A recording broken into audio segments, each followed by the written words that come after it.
红薯的事情朕已经知道了，也派了白净去守着，相信再过2月应该就有消息了。小厮做了这么多名利的事，皇舅舅打算赏赐他什么？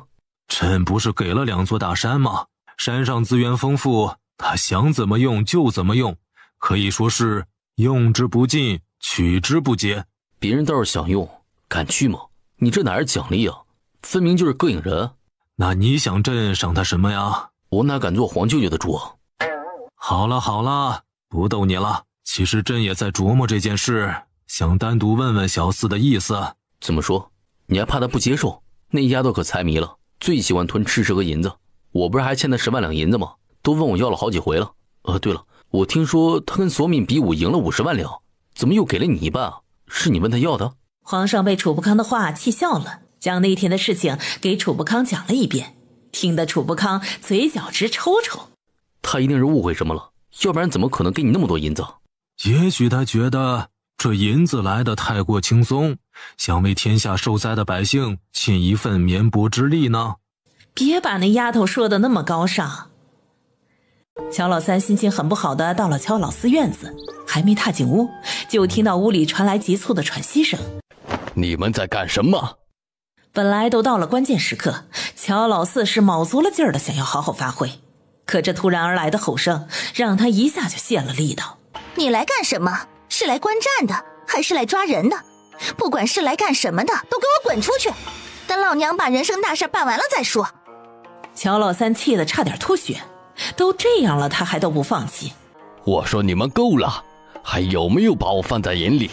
我是真的没想到你们俩居然能干出这种事情，这叫我的面子往哪里放啊？你还有脸面？你哪来的脸面？就你那薄得如纸一样的脸面，我给你你才有，我要是不给你，你就什么都没有了。少在这里对我大吼大叫的，别忘了你自己什么身份。对了，你不是去找你孩子的娘吗？怎么这么早就回来了？怎么，你这是怪我回来的不是时候？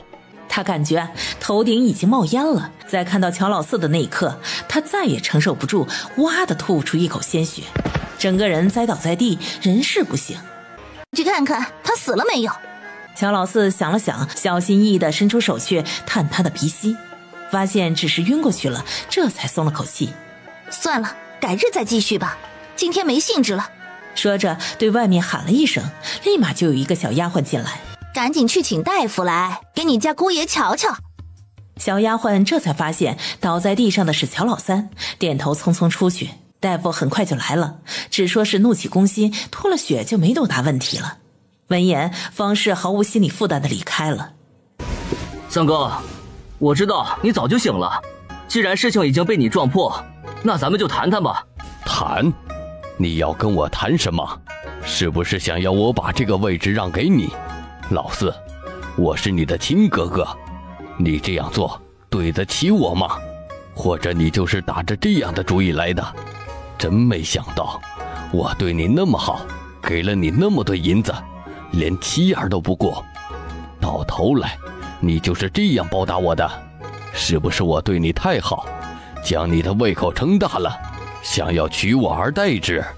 其实我也不想的，这不，事情不发生已经发生了，你也看到了嫂子的态度，即便你闹起来也没用。你他妈做了对不起老子的事情，居然还想来跟老子谈？谈什么？谈你跟方氏的事情，还是谈你是被逼的？都是方氏强迫你的。我刚才可是看得清楚，你进足着呢。说，是不是你主动去找他的？哼，你也知道嫂子是个什么样的人，你觉得会是我主动的吗？乔老四当然不敢说是自己主动的，他要是敢说，乔老三就敢打死他。三哥，我就明确的告诉你，我既然来了京城，就不可能轻易离开。你敢威胁我？怎么，以为老子拿你没办法？别忘了这是在京城，老子的地盘，我就是阴悄悄的弄死你，也没人说什么。别以为方氏会为你出头，他就是一个完事后不认人的主。三哥，嫂子有多强你是知道的，你也喂不饱她，如今这样也未免不是好事啊。你有没有想过，如果不是我，还有别人？如果我们两兄弟齐心协力，还有外面那些人啥事儿啊？嫂子家就他一个，不能让家产落到别人手里。只要我们将他伺候好了。俗话说，人为财死，鸟为食亡。人活一辈子，不就是为这点？你再想想，你每天伸手问他要银子的场面，你难道想这样过一辈子啊？你不觉得窝囊吗？有屁一次性放完，少在这里啰里吧嗦的吊胃口。只要以后整个方家都是我们的。乔老四没有明说，点到为止。乔老四，你想什么美事呢？这方家本来就是我的，别人休想得到半分，你也不行。三哥，你就没想过你一个人留得住？怎么就留不住了？我跟他还有3个孩子呢。那万一这孩子不是你的呢？你胡说八道什么呢？孩子怎么可能不是我的？那可不一定。你瞧瞧3个孩子，有哪一个长得像你？也没有一个长得跟春秋他们相像的。我的孩子怎么可能长得像乔春秋他们？可是乔春秋他们也是你的孩子呀。这3个孩子不但长得不像你，也不像他们，说明了他们不是你的孩子呀。三哥，这点你还没想明白吗？你瞧瞧孩子们，不但不像你，也不跟你亲近，更是很少叫你爹。说不定啊，他们也知道你不是他们的亲爹，要不然哪有孩子不亲近自己爹的？我记得春生小时候可黏着你了，还有春秋也是，最喜欢在你背上睡觉。乔老四继续忽悠，不管这3个孩子是不是乔老三的，都得给他忽悠的不是。三哥，只要有了银子，还会没有女人；有了女人，还会愁没有孩子。你还年轻，再生10个8个也不在话下。如今之计，就是要抓在手里。你都敢打方氏的主意，说，你跟柳氏有没有发生过什么？三哥，你太小看我了，我可不是什么人都能下得去口的。呸！老子信你才有鬼！柳氏比方氏好看多了，我就不信你没动过歪心思。三哥，我发誓，绝对没有。柳氏虽然疯了，但从不让人靠近他半分。你也知道他力气大，我哪是他的对手啊？再说了，有乔春生那小子护着，谁敢去找死啊？不过三哥，我告诉你，老大还真打过柳氏的主意，不过他没有得手，被柳氏暴揍了一顿。好你个乔老大，居然敢做对不起我的事情，我定要你付出代价。兄弟俩说了好一会儿，最终乔老四将乔老三说服了。为了达到目的，乔老三也是睁一只眼闭一只眼，任由乔老四跟方氏不清不楚。楚伯康是特意来接他入宫的，皇上将楚伯康的心思告诉了太后，太后便想着见见乔小四。他见我干啥？你放心，太后很好相处，不会刁难你。乔小四点头，刁不刁难等见了之后再说吧。两人到了太后居住的地方，怀王终于来了，太后早盼着呢。这位姑娘就是乔姑娘吧？长得真灵动。乔小四笑着施了一礼，老嬷嬷没说什么，笑着将两人领了进去。这就是小四吧？快到哀家跟前来，让哀家仔细瞧瞧。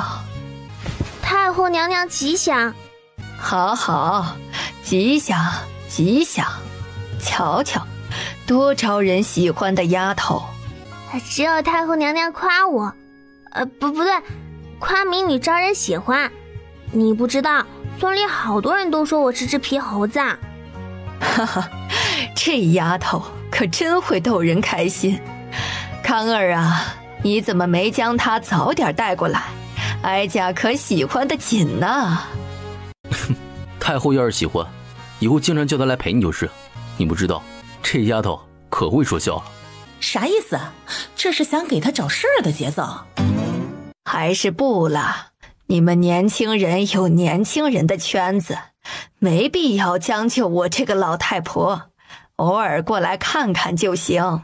就在乔小四尴尬的想用脚趾头抠地宫的时候，太后开口了：“能给哀家讲讲你们在乡下的日子吗？”当然可以，太后娘娘想听什么？我还是给你讲讲咱们村的趣事儿吧。不对，民女还是给你讲讲乔家村的趣事儿吧。你也别民女的，想怎么说就怎么说，哀家不会找你茬儿。我知道了。既然太后开口了，乔小四也不再时不时地纠正自己的称呼，绘声绘色地讲起了认为很搞笑的事情。太后毕竟年纪大了，没说一会儿话便开始打起哈欠。时辰不早了，康儿就带小四回去了。快去将哀家给小四准备的见面礼拿过来。太后给的是一套红色玛瑙做的头面，看着就相当的昂贵。这也太贵重了，我一个小农女也没有机会戴，放着还是吃灰，体现不出它的美。太后还是留着给需要它的人吧。这原本是给康儿媳妇儿准备的，可她迟迟没有着落，你又深得哀家喜欢，留给你了。你也别说什么贵不贵重之类的话，这不过就是一个物件而已，快收下，不许再推脱。哎呀，民女收了太后这么贵的东西，也没什么回礼的。说着，从怀里掏出2瓶醒脑丸。太后，这是我自己制作的醒脑丸，疲乏的时候吃一颗，立马就精神了。不过不要多吃，要不然会睡不着觉的。太后自是高兴地收下，还将乔小四又夸奖了一番。主播康带着乔小四朝着御厨房的方向走去。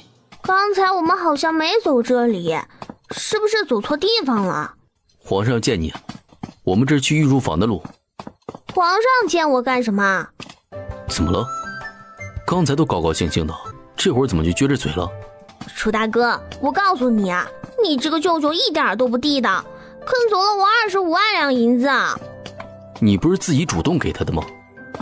虽然是我先提出来的，可是他先误导我的，要不然我怎么会那么傻，将好不容易到手的银子给别人？我脑子又没有病。他怎么误导你了？就是我刚赢了索米，拿着银子回家，你舅舅就要见我。你说这不是冲着我的银子来的又是什么？我知道要交税，可这也交的太多了。交税？交什么税？就是我得到那么一大笔意外之财，要交给朝廷一部分呢。你为朝廷做了贡献，皇上不会亏待你的。别肉疼啊，咱们让他多补偿一点，也让他肉疼肉疼。早就发现了，皇上特抠门，说什么赏赐我，就赏赐2座大山。你说这山拿来干什么？这幸好是我胆子大，敢往山上跑。要说我胆子小，不敢上去，那岂不是看得着摸不着？这不得慌死！哈哈哈哈哈哈！皇上在一旁听乔小四的话，实在没忍住，哈哈大笑起来。皇上万福！小师妹对朕意见好像很大呀。没有，皇上肯定是误会了。好，能说说你为什么要捐银子给朝廷赈灾吗？要知道，现在这个季节还没哪里有灾情报上来呢。我知道啊，这不找的借口吗？那你真实想法是什么？不许欺瞒，朕恕你无罪，照实说。说话算话，不骗人，别一会儿我说了不中听的，你又怪罪我。你说。我刚回来你就来了，我就猜想你是来要银子的，以你的身份又不可能直说，要的就是我觉悟高，于是我就想着交一点税。其实我有在心里衡量过，交多少合适，想来想去，决定交10万两。见你不说话，又改成20，可你还是不说话，这才加到了25万两。我没有想要你银子，是你说要扶贫我才收下的。那个皇上，咱们能不能打个商量？你说。就是你可不可以将那25万两银子退还给我？其实我还是很穷的，我也很需要别人扶贫。这给出去的银子还能要回去？这银子怕是不能给你了。不是，那2座大山我也不要了，都还给你，这样总行了吧？银子早就交给户部登记造册，拿不回来了。其实我是开玩笑的，给出去的东西怎么可能拿回来呢？皇上，你不是说有事情要跟小四谈吗？小师妹，我康说他种的土豆是你给的种子。听说你还给了他治病的法子，还有制作麻药的方子。对了，还有缝合之术。乔小四又点头。这些你都是从哪里学来的？皇上这是挖了青娃娃，还想问他爹娘在哪里？什么意思？就是你想知道教我这些办法的人是谁，然后你再将他挖过来。你能告诉朕吗？能啊，有什么不能的？不过你找不到他了，因为他早已经做过很多年了。你的意思是他已经死了？其实他死了好多年了，我想学他的本事，想拜他为师，但是他没同意，说是跟我有缘，只要我想学的他就教我，能学进去多少就得看我的天赋，还说他身中剧毒，没多少年可以活。至于他的身份他从来不提，所以我也不知道他的来历，从我认识他的时候就只一个人。那他为什么要对外说他有个女儿？他不想别人知道他的底细，故意放出风声说去他女儿那里养老了，实际上是他毒发没熬过去。不会是他骗你，故意这么说的吧？不可能，他死后是我亲手将他埋在山顶上的，地方还是他选的，说是站得高看得远，这件事情我谁也没说，他不让我告诉别人。这么多年来，乔家村的人都以为他跟他女儿享福去了。那你又为什么告诉朕呢？你是皇上，我也不敢骗你，万一一怒之下将我砍了，多不划算呢。我还这么小，还没活够呢。一看朕这个样子，像是动不动就砍人的。其实乔小四说的话一半真一半假，老猎户的确是一个有故事的人，更是他亲手埋葬他的，这些都不假。只不过给楚不康的这些是在现代学的，他不敢说。皇舅有啥直说，小四年纪小，懂得不多。朕就多问了2句，你就护上了。说完又对乔小四说道：你做出这么多贡献，朕要奖赏你。说吧，想要什么？可不可以将那25万两还我？你这个小财迷，怎么就跟这银子过不去了？除了银子，都可以想一下。做官？这个不行，本朝没有女子做官的例子。要不给个免死金牌啥的？不行不行，我生活在乡下，根本就用不上那玩意儿去。给土地？也不行，我现在忙得要死，哪有空伺候他？要不皇上你看着赏一点，我实在想不起来。哦，对了，这些不是我一个人的功劳，我全家人都参与了，我不能冒领。你的意思是让朕要全部赏赐到位，包括你娘、兄长和姐姐一起赏？皇上这个办法不错，毕竟这些都不是我一个人的功劳，理应赏赐到位。你这个小机灵鬼，合着在这里等着我呢。皇上，前面的好像是柳妃娘娘。柳妃，你这鬼鬼祟祟的，又想去哪里呀？皇上，好巧呀，居然碰到你。你身后拿的是什么？拿出来，朕看看。没什么，真没什么，是刚才臣妾摘的花，皇上如果要的话，臣妾送给你。不用藏，都掉地上了。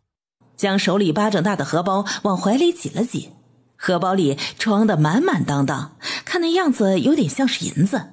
你是不是又想偷偷的溜出去玩啊？没有，我没有溜出去，这不是在陪你说话吗？如果朕没有看到你，你是不是就溜出去了？你瞧瞧你这荷包里面的银子都快掉出来了，有谁出门像你这样啊？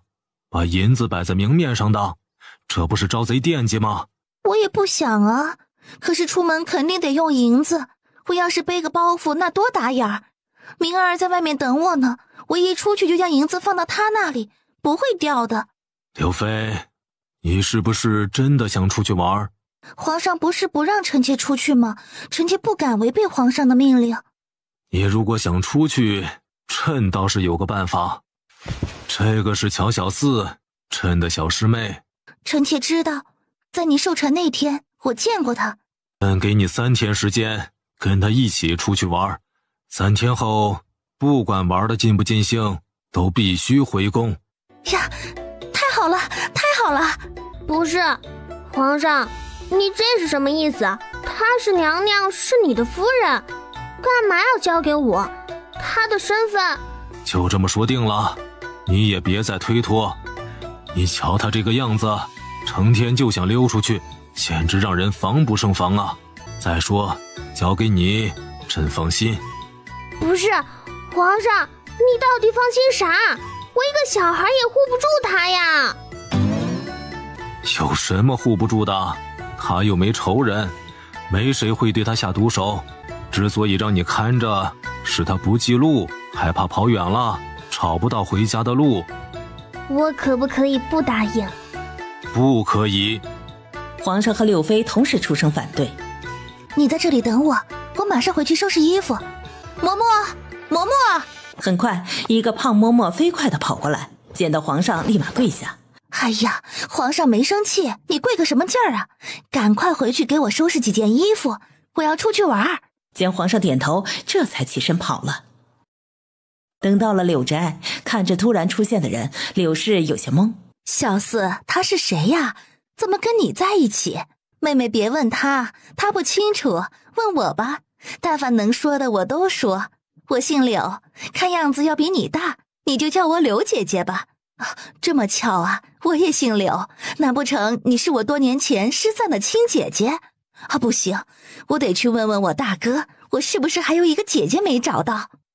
你别去问了，这个我知道，你没有姐姐，就你兄妹仨。不过我怎么看这位夫人有些面熟，好像在哪里见过。我是来你家做客的，我只住3天就离开了。你这也没带个丫鬟婆子什么的，要不我给你安排2个？不用不用，有什么我自己动手就行。薛氏没有再说啥，叫人给他安排住处，让他下去休息。等柳妃离开后，薛氏这才问道：小四，到底怎么回事？你怎么将柳妃娘娘带回家了？皇上知不知道这事儿啊？不行，得派人告诉你大舅舅，让他跟皇上说一声，要不然被安个挟持娘娘的罪名就不好了。乔小四只得将事情的来龙去脉讲了一遍，两人这才松了口气。翌日，乔小四都还在呼呼大睡，就被柳妃的大嗓门给喊醒了。今天出门比昨天早了很多，队伍也大了很多。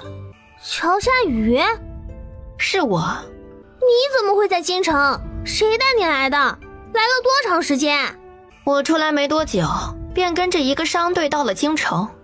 由于人生地不熟的，我做了那人的外室。你怎么不找一个正经的人嫁？哪怕是一个农家汉子也成，最起码是正头娘子。你这样不好过吧？你是不是在替我不值啊？哼，怎么可能？你我关系并不好，我也没那么好心。你是故意引起我的注意的吧？找我有什么事儿？说吧，我可不能在这里久待。要是你不在意，我也没什么。谁说是我将你引来的？我就是路过，无意中看到你，想确认一下罢了。既然这样，那就失陪了。哎，小四，那个家里怎么样啊？我是问我娘怎么样，她还好吧？你只问你娘，就不问其他人？其他人与我何干？放心吧，你娘很好，你2哥3哥都回来了，没有再出门做工，也将你娘照顾得很好。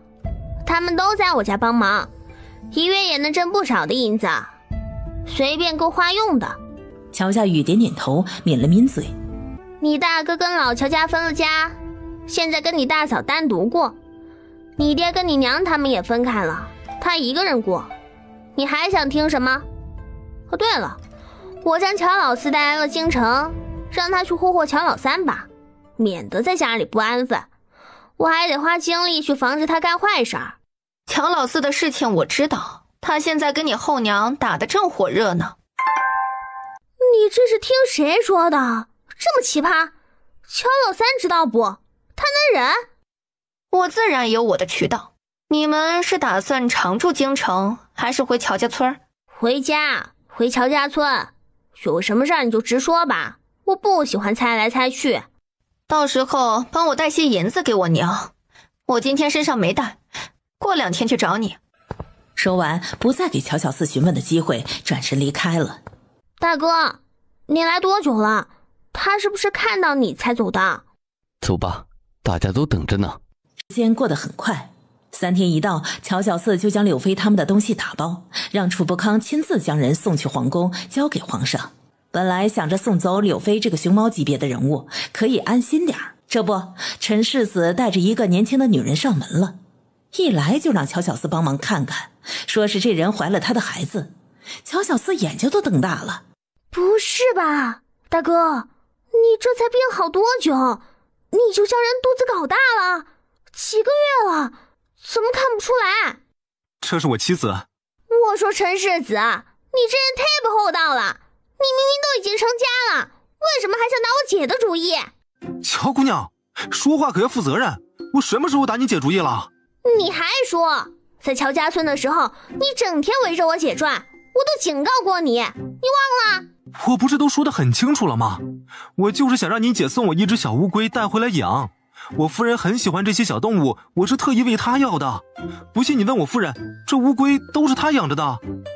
乔姑娘，世子说的没错，我的确是喜欢那些小动物，也特别喜欢乌龟，这其中是不是有什么误会？原来你想要乌龟是假，想打我主意是真。像你这样的花花肠子，心眼又多的人，我才不喜欢呢。姐妹俩一唱一和，说的陈世子是老脸通红，原地转圈。行了行了，你俩就别拿他开心了，瞧把他给急的。我还不想说呢，把我的秘密全都暴露了。你说你很喜欢小乌龟？陈夫人点头。哎，早说嘛，早说我就给你多抓几只来，咱家的小乌龟可多了。咱这回不要小乌龟，咱这回想要只小狼崽儿。做什么美梦？小狼崽儿的主意你就甭打了，早就被人瓜分完了，咱自家都还没留下一只呢。那预定也不行，都排着好长的队呢。你该不会是打着看病的幌子来要小狼崽的吧？这不是病，我们是来看肚子里面的孩子的。管你来干什么，我只想提醒你一下，他这肚子我看不了。你跟真神医学了那么久，就没学到一点精髓？你能耐，那你去学呀。这不是神医他不收我吗？几人斗了一会儿嘴，陈世子又说起正事。他有好几个朋友得了跟他一样的病，想请乔小四帮忙医治。人家都说物以类聚，人以群分，看来果真不假。你瞧瞧你的朋友，跟你还真般配。约定好手术的时间，陈世子他们便离开了。乔小四觉得来京城这么久，也是时候该回乔家村了。柳氏他们一听说要回去，都高兴得很。京城虽然繁华，可不适合他们，在他们眼里，乔家村才是最好的。不是有一句话叫做金窝银窝比不得自己的狗窝吗？这句话真的说到他们的心坎里去了。这一回乔春生也要跟他们一起回去，他有3个月的假期，当然要跟家人在一起。南鹏飞的娘彭氏来找过柳氏好几回，柳氏也很喜欢这个没有任何架子、平易近人的侯夫人。彭氏一听说他们要离开，急得不行，跑去找到薛氏，将南鹏飞的想法告诉他，让他帮忙说和说和。薛氏觉得这是个好事，柳氏还年轻，再找一个对他好的也不是不可以。他也将这事儿告诉了柳云成。柳云成让他问问柳氏的意见，也侧面打听一下几个孩子的想法。几个孩子倒是同意，也早就认可了南鹏飞，有他照顾柳氏下半辈子也不错。结果事情到了柳氏这里，他他却不同意了。他被乔老三伤了心，不想再嫁。芸娘，你看不上我哪里？我改到你满意为止。你不要这样果断，考虑考虑好不好？鹏飞见柳氏不说话，连忙又说道：芸娘，其实我身子没毛病，都是我不想成家故意找的借口。原本我是想一辈子不娶的，自从见到你以后，我就再也没有了这种想法。整天担惊受怕的，就怕你被别人娶走了。你别说了，我不同意不是因为这些。那是因为什么？小四他们都同意了，春生也同意了，你为啥就不同意呢？我知道你喜欢乔家村，不喜欢待在京城。咱们成婚以后，我跟你们一起去乔家村生活，我当你的上门女婿如何？柳氏不说话，只摇头，脸也很红。芸娘，你到底要怎么样才肯嫁给我呀？要是没有你，我这后半辈子还有什么活头啊？你不能这样残忍啊！是不是因为乔老三，你还放不下他？谁放不下他了？就他那样的窝囊废，我才看不上呢。以后少在我面前提他，晦气。好，咱不提他。芸娘，你别说了，我想想。我不逼你，你慢慢想，我明天再来。说完，笑得跟个二傻子一样，一步一回头的离开了。柳氏伸着脖子，用眼神送走了南鹏飞，快速的一转身就往他们住的院子跑。小四，赶快收拾，我们走。娘，南叔他知道我们家住哪儿，你躲不掉的。正是面对现实吧。娘是不喜欢南叔，他是一个好人，是我配不上他。有什么配不上的？我娘哪里不好了？你有我们几个可爱懂事的孩子，南叔他有吗？所以你们俩没有谁配不上谁的说法，这些都是那些胆小鬼的说法。人生短短几十年，过好当下就好，在意太多活着累，别人会笑话我的。娘，你什么时候这么在乎别人的看法了？别人巴不得你去当叫花子，你也去当，只要你觉得过得好，管别人干啥？兄妹几个巴拉巴拉说了好一顿，还真将柳氏说动了。乔小四害怕柳氏对乔老三还存有念想，便将知道的都说了出来。娘呀，好劲爆啊！小四，没想到你这一招效果真大，乔老三头上牛羊成群，都不用去买肉了，想吃抓一只来宰就是。呵呵，幸好他不再是我们爹，要不然没脸的就是我们自己了。这乔老四还真是不负所望。南鹏飞昨夜做了个好梦，一大早就起来，便马不停蹄地来到柳宅。一来就被告知柳氏答应了，愣了几秒，嗷的一声就跑了。南鹏飞没走多久又回来了，跟他一起来的有彭氏，有他大哥大嫂、媒婆，还有外面一长串的聘礼。乔小四他们看得有些傻眼，这速度好快呀！嘿嘿，不瞒你们，我早就准备好了，就等着今天呢。婚礼在南鹏飞的住处举行，在满月楼宴客。乔老三这几天的日子过得是水深火热，今天他居然听到下人们在说，被他抛弃的柳氏要嫁人了，还是嫁给南鹏飞，急急忙忙的就跑到柳宅找柳氏。芸娘，我有话跟你说。我没话给你说。芸娘，你不能嫁给他。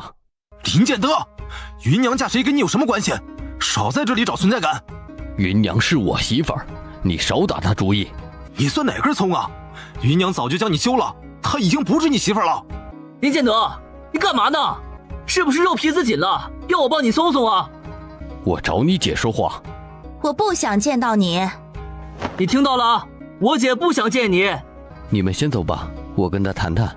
到所有人都离开后，乔春生看了一眼留下来的乔小四，对乔老三说道：你们已经不可能了，以后也别来打搅我娘的生活，她不欠你的，相反是你欠她的太多了。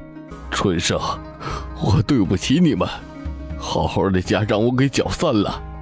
我知道你们都恨我，我就是想出人头地，过上好日子，有错吗？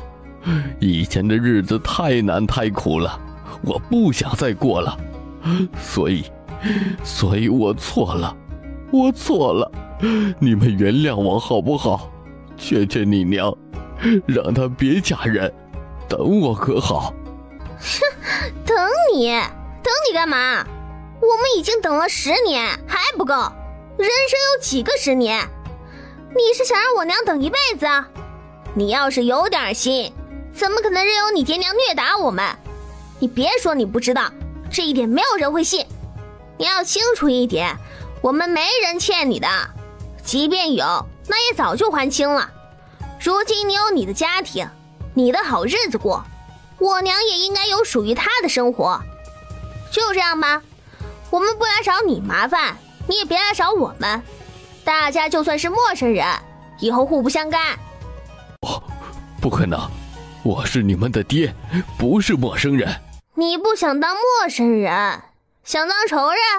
我告诉你，我们兄妹几个可都是我娘一手带大的，跟你没有任何关系，你也没有尽到过一点责任，少在这里拿爹的身份来压我们，你不配。小四，我知道是我不对，我也后悔了，我现在的日子过得苦啊。你苦不苦跟我们没关系，这都是你自找的，睁着一双眼睛要去娶这么一个女人，怪得了谁？难道是别人强迫你的？既然做出了决定，好坏你都得受着。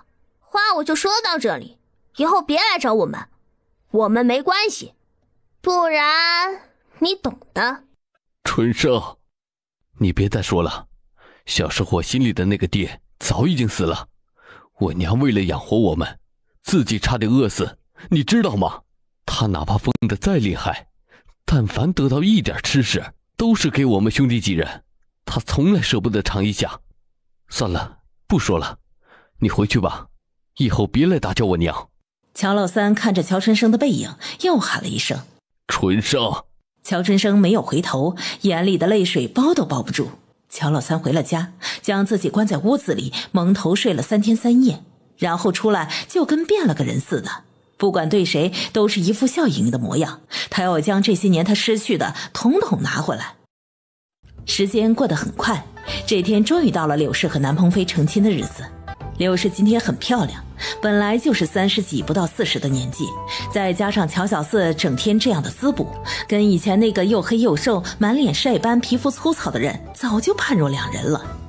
柳氏还专门将乔夏雨也带在身边，让他出尽了风头。乔老三和乔老四也来了，兄弟俩找了一个角落，看着眼前的这一幕，各自沉思。乔春生又被小郡主盯上了，盯得他头皮发麻。乔春生，你武功怎么样？咱俩比一场如何？我要是输了，给你50万两银子；你要是输了，就给我当姑爷。这话可是把乔春生给吓坏了。你不说话，我就当你答应了。咱们找个地方，3天后开始比如何？不，我不比。你看不起我，觉得我不配跟你比？索老幺，你就别为难我大哥了，他是害怕一拳将你打成肉饼，你爹找他填命。你的意思是你大哥很厉害，一拳头就能将我打死？你跟你哥，你们俩谁厉害？当然是我哥最厉害，我在他手里过不了几招就败了。前几天我们才比过，我输得老惨了。你在他手里都过不了几招，那我就更不用说了。那是肯定的呀，为了不让你输得太难看，我劝你还是别比了。那你二哥呢？你们俩谁厉害？不是，索老幺，你这是跟我们家有仇还是怎么的？净想找我家的人打架。我二哥那3脚猫的功夫，怎么可能打得过你？小四，你说楚大哥的武功怎么样？你有没有跟他比过？没有。你不会是想跟他比吧？他会不会答应啊？这个我还真不知道，要不你去问问。我不敢，你去帮我问吧。乔小四转了转眼珠，还真的跑去找楚不康了。小四，你找我？楚大哥，我告诉你一件好事儿。什么好事？索老幺好像喜欢上你了。索老吗？就是小郡主索敏，我叫她索老幺。你很高兴？啊？楚大哥这么问是什么意思啊？难道你不高兴？我是说，索敏喜欢我，你很高兴？不是，楚大哥，你也老大不小了，可以成家了。我刚看了他一眼，磨着后槽牙说：“可以成家了。你不是索敏看上我了吗？可他才12岁，还小呢，等过几年再说吧。”不小啦，索敏比我还大2个月呢。那好吧。乔小四还想再说两句的，见楚伯康的眼神有些吓人，赶紧溜了。小姑娘还没开窍呢，有的等哦。小四是个好姑娘，就是不开窍。楚伯康任由他们打趣，心里想的是他要不要跟乔小四摊牌，免得他乱牵红线。怎么样，他答应了吗？乔小四摇头，又不好说自己还没提。他居然敢看不起我，走，咱们找他说理去。一来就听到他们在谈论皇家围猎场的事儿，立马来了精神，都忘了来干啥的。二皇兄，皇上真的要去围猎场，什么时候去？我怎么没有得到消息？昨天才听父王提了一嘴，还没做决定呢。小四，你还没去过皇家围猎场吧？先别急着回去，等去了围猎场回来再走。我告诉你啊，狩猎可好玩了，也很刺激，还有比赛和奖赏呢。可是皇上都还没有决定，这得多久啊？按照以往的惯例，少则3、5、2月，多则明年去了。没办法，我们等不了这么久。要是就这几天的事，倒还可以去见识一下。唉，要是皇上能提前就好了。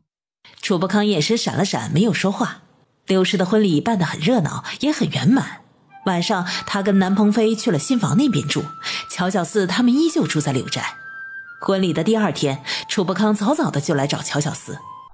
楚大哥，你怎么这么早来？有事？我是来告诉你一件好事情的。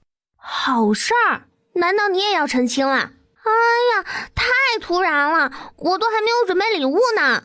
你怎么老提这个？我不都说了吗？过几年再说嘛。对，我忘了，咱不提这个。你说说是什么好事儿？皇上说过几天就去围猎场，你们也可以参加。真的？不是说还没定时间吗？怎么一下就定好了？楚伯康眼神闪了闪，他昨晚费了好一通口舌才说服皇上同意的。楚大哥，狩猎一般要准备什么东西？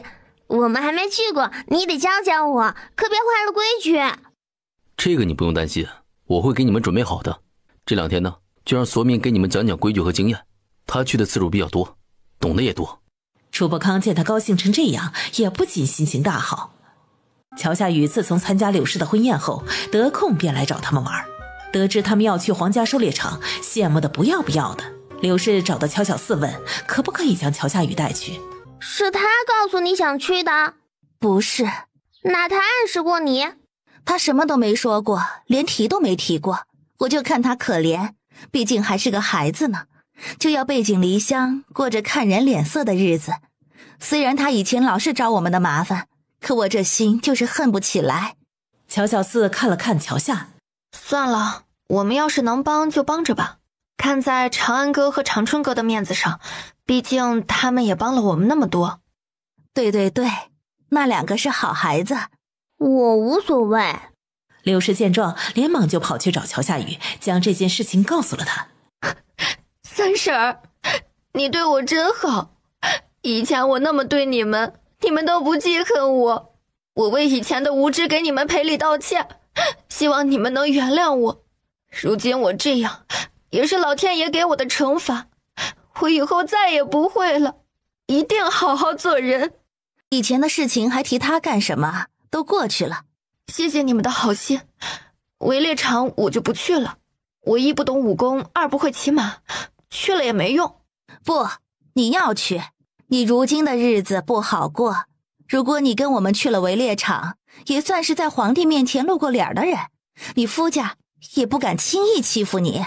如果我是你的孩子就好了，有你这样的娘教导我，我说什么也不会成为现在这个样子。有家归不得，找个婆家还见不得人，我好悔呀。要我说，你就跟他断了吧，咱们回去找一个乡下人，过正儿八经的日子。你这样万一被他的正室夫人知道了，可怎么是好？试问天底下有哪个女人能容得下这样的事情发生？已经回不去了。怎么会？你瞧我都这把岁数了，还是个和离妇，不也嫁出去了？你才10几岁，还年轻呢，怎么就不行了？乔夏雨哭得更厉害了。可是发生了什么事情？我被正室夫人灌了绝子药，以后生不了孩子，还怎么嫁给其他人呢？你说什么？活该！好好的人不做，偏要去做这种见不得人的玩意儿。现在可好，将自己一辈子都搭进去了。你说说这划不划算？这是多久的事情？我刚来没多久，本来他是想将我纳回去做妾，他夫人起初不同意，但是他坚持，还说我怀了他的孩子，不能让孩子流落在外，他夫人这才同意。不想暗地里却给我下了绝子药，连孩子也没了，就差一尸两命，他这才将我安置到外面。世上居然有如此狠毒的妇人！哼，这算什么？你没听说这京城那些达官贵人的后宅，别说外室，就是死个小妾姨娘之类的，那简直太普遍不过了，有的甚至连孩子都不放过。先别急，明天我让师傅帮你看看，或许还有办法恢复。怎么可能恢复？那是绝子药啊！不管行不行，先看过再说。乔小四没说的是，他空间里的灵泉水是可以医好他的，但他不能说，只得扯到真武丽身上。你就别回去了，一会儿小四就去你师傅那儿看看。不行，我必须要回去，明天再来吧。回去干啥？难道他还限制了你的自由不成？没有，乔夏雨啊，你以前可不是这个样子的，有什么就说呗，非得让我们猜来猜去的。今天他会来，合着你还想跟他过一辈子呀？这样见不得光的日子你还过上瘾了？不是，我的命是他救的，我这是在报恩。他怎么又成了你的救命恩人了？要不是他给我请大夫，我就死了。不是，我说乔夏雨，你傻了吧？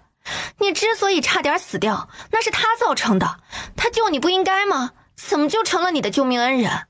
如果他不请大夫，我就死了。啊，猪脑子！我不想跟你说话了，你走吧，看见就心烦，怎么蠢成这副模样了？乔夏雨最终还是走了。当他回到自己居住的地方，才发现跟在后面的乔小四。还知道回来？一整天都跑哪里去了？我去外面走走，忘了时辰。走走？不是说了不许出去吗？你怎么……他是谁？我跟他一个姓的，特来串串门。怎么不请我进去坐坐？你这待客之道不行啊，太小家子气了。她是我堂妹，前2天在街上碰到的，想来看看我过得怎么样。进来吧。看来你的日子过得并不好啊。小四，意思是让他别说了。你先进屋，我跟他说说话。小四，你要说什么呀？你怕什么？我又不打人。小四，别闹。还让我再说一遍？乔夏雨是害怕乔小四的，进屋去了。收起你那恶心的眼神，要不然给你刮了。放肆！我是你姐夫，有你这么跟我说话的吗？少跟我摆姐夫的谱，哪有姐夫用这种眼神看人的？我只不过是打量一下，难道还不行？毕竟我们是第一次见面，肯定得看仔细，要不然以后见了面也不认识。我要将乔夏雨带走。不行。如果我坚持呢？他是我的人，我不许你带走，你就不能带走。你们有婚书作证？一个外室哪来的婚书？他跟你签了卖身契？没有。既然没婚书又没卖身契，你凭什么认为他是你的人，还限制他的自由？我没有限制他自由。刚才进门之前，你说话的语气已经摆明了。我那是关心他，害怕他被人欺负。少说这些有的没的，我现在就带他走，不是征求你的意见，而是通知你一声。好狂妄的丫头，你以为你是谁？乔夏雨，把你的东西收拾一下，跟我走。乔夏雨慢腾腾地走了出来，怯生生地看了一眼顾多义。我不想听到不字。好。慢着，你不能跟他走，你忘了我对你有救命之恩了，你答应过要留下来陪我一辈子的。照顾他一辈子，照顾得差点命都没了，还一辈子，这一辈子是不是太短了？你怎么说话呢？我又没有说谎。当初要不是我给他找大夫，他早就死了。我说你要点脸吧，你救他，他为什么差点没命是谁害的？我真是想不通，你怎么有这么厚的脸皮来邀功的？你不但害他差点没了命，还一辈子做不成母亲，你知道这意味着什么吗？我会养他一辈子，没有孩子也无妨。行了，这些话你信吗？你要是真的那么喜欢他，会任由你夫人这样伤害他？你要是真的喜欢他，会让他住在外面无名无分？别跟我说你不知道，或者身不由己这样的话，我不相信。这种话，骗骗乔夏雨这种没脑子的蠢货还行。你休要胡说八道！今天哪怕是你说破了天，也带不走他。这里是我的地盘，我说了算。乔小四缓缓起身，看了看自己的小拳头，然后挥在桌子上，顿时桌子哗啦一声响，散架了。离我那么远干什么？还不快去收拾东西！我可不想在这里多待，看见就晦气。好，我这就去。算了，这些东西都是他给你买的，不要也罢，咱家也不缺那点花销。说着就往外走。乔夏雨看了一眼郭多义，小跑着跟在乔小四后面离开了。狩猎的日子在乔小四他们掰着手指头数了很多遍的时候，终于来到了。没多久又传来一阵阵的狼嚎声。不好，有狼，快保护皇上！这哪来的狼群？目测有20几只。狼群见他们动，还以为是要攻击他们，呲着牙就冲了上来。狼一动，场面就乱了。手快的护卫已经开始和狼打起来了。军长，快回去，别伤着了。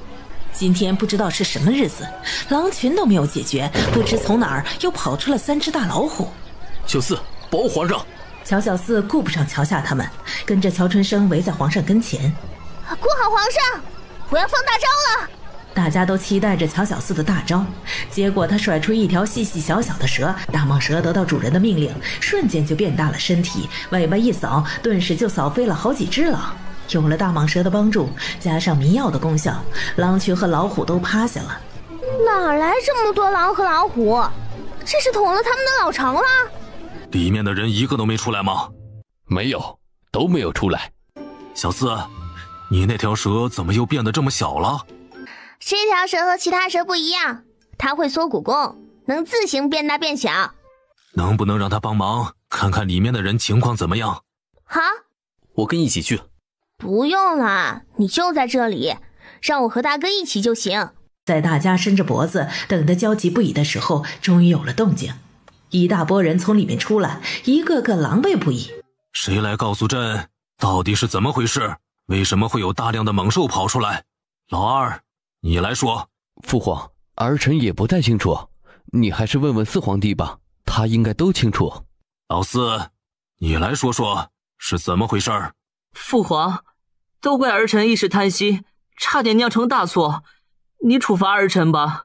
正当他要说出来的时候，皇上又看向早已等候在一旁专门负责围猎的管事。你来说说是怎么回事？得知皇上要来狩猎，我们便按照往年那样，将猛兽赶进了深山，还专门做了检查，确认没有危险才上报的。既然这样，今天的事你又怎么说？回皇上，这种情况一般有2种，一是有人伤了他们孩子，还有一种就是有人故意为之，也就是说用了什么办法故意将猛兽引出来的。你认为是哪一种？微臣猜测应该是第一种，想要引出大量猛兽有些不大可能。这里有这么多太医在，要是用药，他们也会察觉。只有第一种才会引起这么大的动静。你们这些天都干了什么？朕要听实话，谁要是不怕掉脑袋，就尽管隐瞒。皇上，我们昨天的确是抱回来几只狼崽子，就关在屋里。那老虎呢？老虎又是怎么回事？四皇子眼神闪了闪，将头埋得更低了。老四，儿臣只想抓一只小老虎来养，没想到会闹得这么大，儿臣有罪，父皇饶了儿臣这一回吧。你可知道今天的事情闹得多大？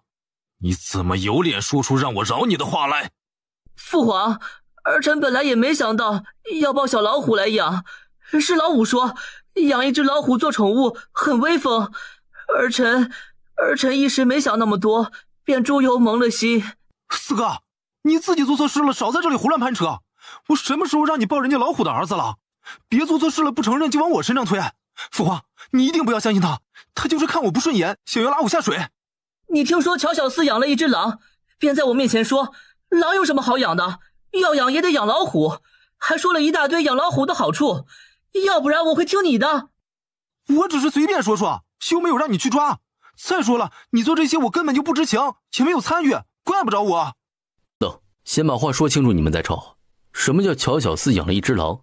他养狼关你们什么事儿？你们这是想找替罪羊？我告诉你们，别乱打主意，要不然我可不答应。还有，他那只狼是人家母狼在临死之际托付给他的，不是起坏心抱走的。他既然没有引起其他狼的公愤，也没有引来报复，更没有祸及他人，你们今天的行为是你们自己造成的，不许扯到他身上，要不然别怪我翻脸。各位，我不但养狼，我还养蛇，你们要不要见识一下？说着将大蟒蛇甩了出去，大蟒蛇瞬间变大，吓得五皇子和四皇子脸都白了。妖怪，这是妖怪！妖什么怪？你想多了，这是我在断魂山脉抓回来的蛇，不信你问他，当时他也在。的确是，当时我们刚一跨进断魂山脉，还在外围，就差点被这条蛇给吞了。没想到在打斗过程之中，小四和他都掉进一个水坑里。我将小四拉上来时，他就变得小小一根缠在小四的手上，怎么甩都甩不掉。当时不知道这就是那条大蟒蛇，还是后来遇到野猪，他变身我们才知道的。我康，这件事情交给你来查，必定要查得清清楚楚、明明白白，给大家一个交代。是，臣一定仔细检查。父皇，这事不能让楚伯康来查，他对我们不满，一定会公报私仇的。你会吗？怎么会呢？我是那么小肚鸡肠的人吗？再说，你没有得罪我吗？四皇子和五皇子摇头对视了一眼，看吧看吧，这就是他们的父皇，偏心偏的没边儿了。这件事交到楚伯康手里，皇上就没再管了，将乔小四叫到一边，问起了大蟒蛇的事情。你这蛇真是在断魂山脉抓的？我发誓，这家伙真的是断魂山脉的产物。至于抓，那就抬举我了。你也看到他的本事了，就我这样的能抓住他，我和楚大哥2个人都将他没办法，还差点被他吃进肚子里，我们怎么可能是他的对手？至于他为什么要跟着我，我也不知道。他有没有咬过你？或者你受伤流血，他有没有舔过你的血？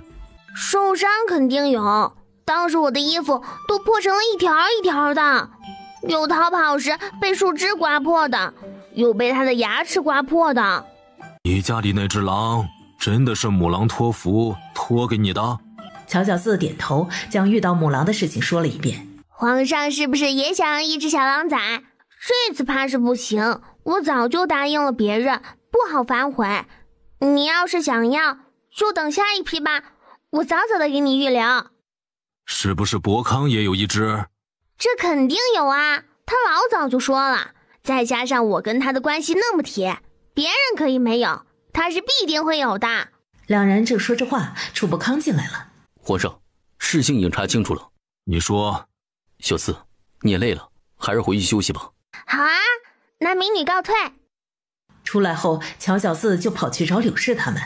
这一夜，乔家的一众人都睡得很安稳。原本还要再待几天的人，提前回了京城。葛老爷子听到葛公耀讲述了猎场的事，急吼吼地跑去找皇上。皇上见他急得脸红脖子粗的，赶忙安慰，生怕他急个好歹，他的罪过就大了。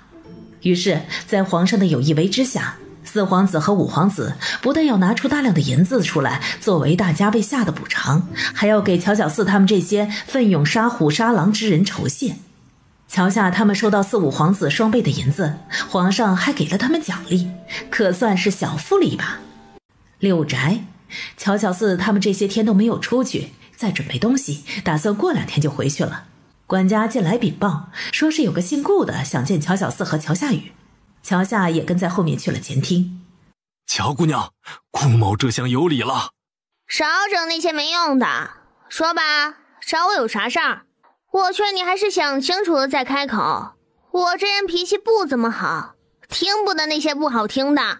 夏雨妹妹在我们家受了委屈，我们是特意来补偿她的。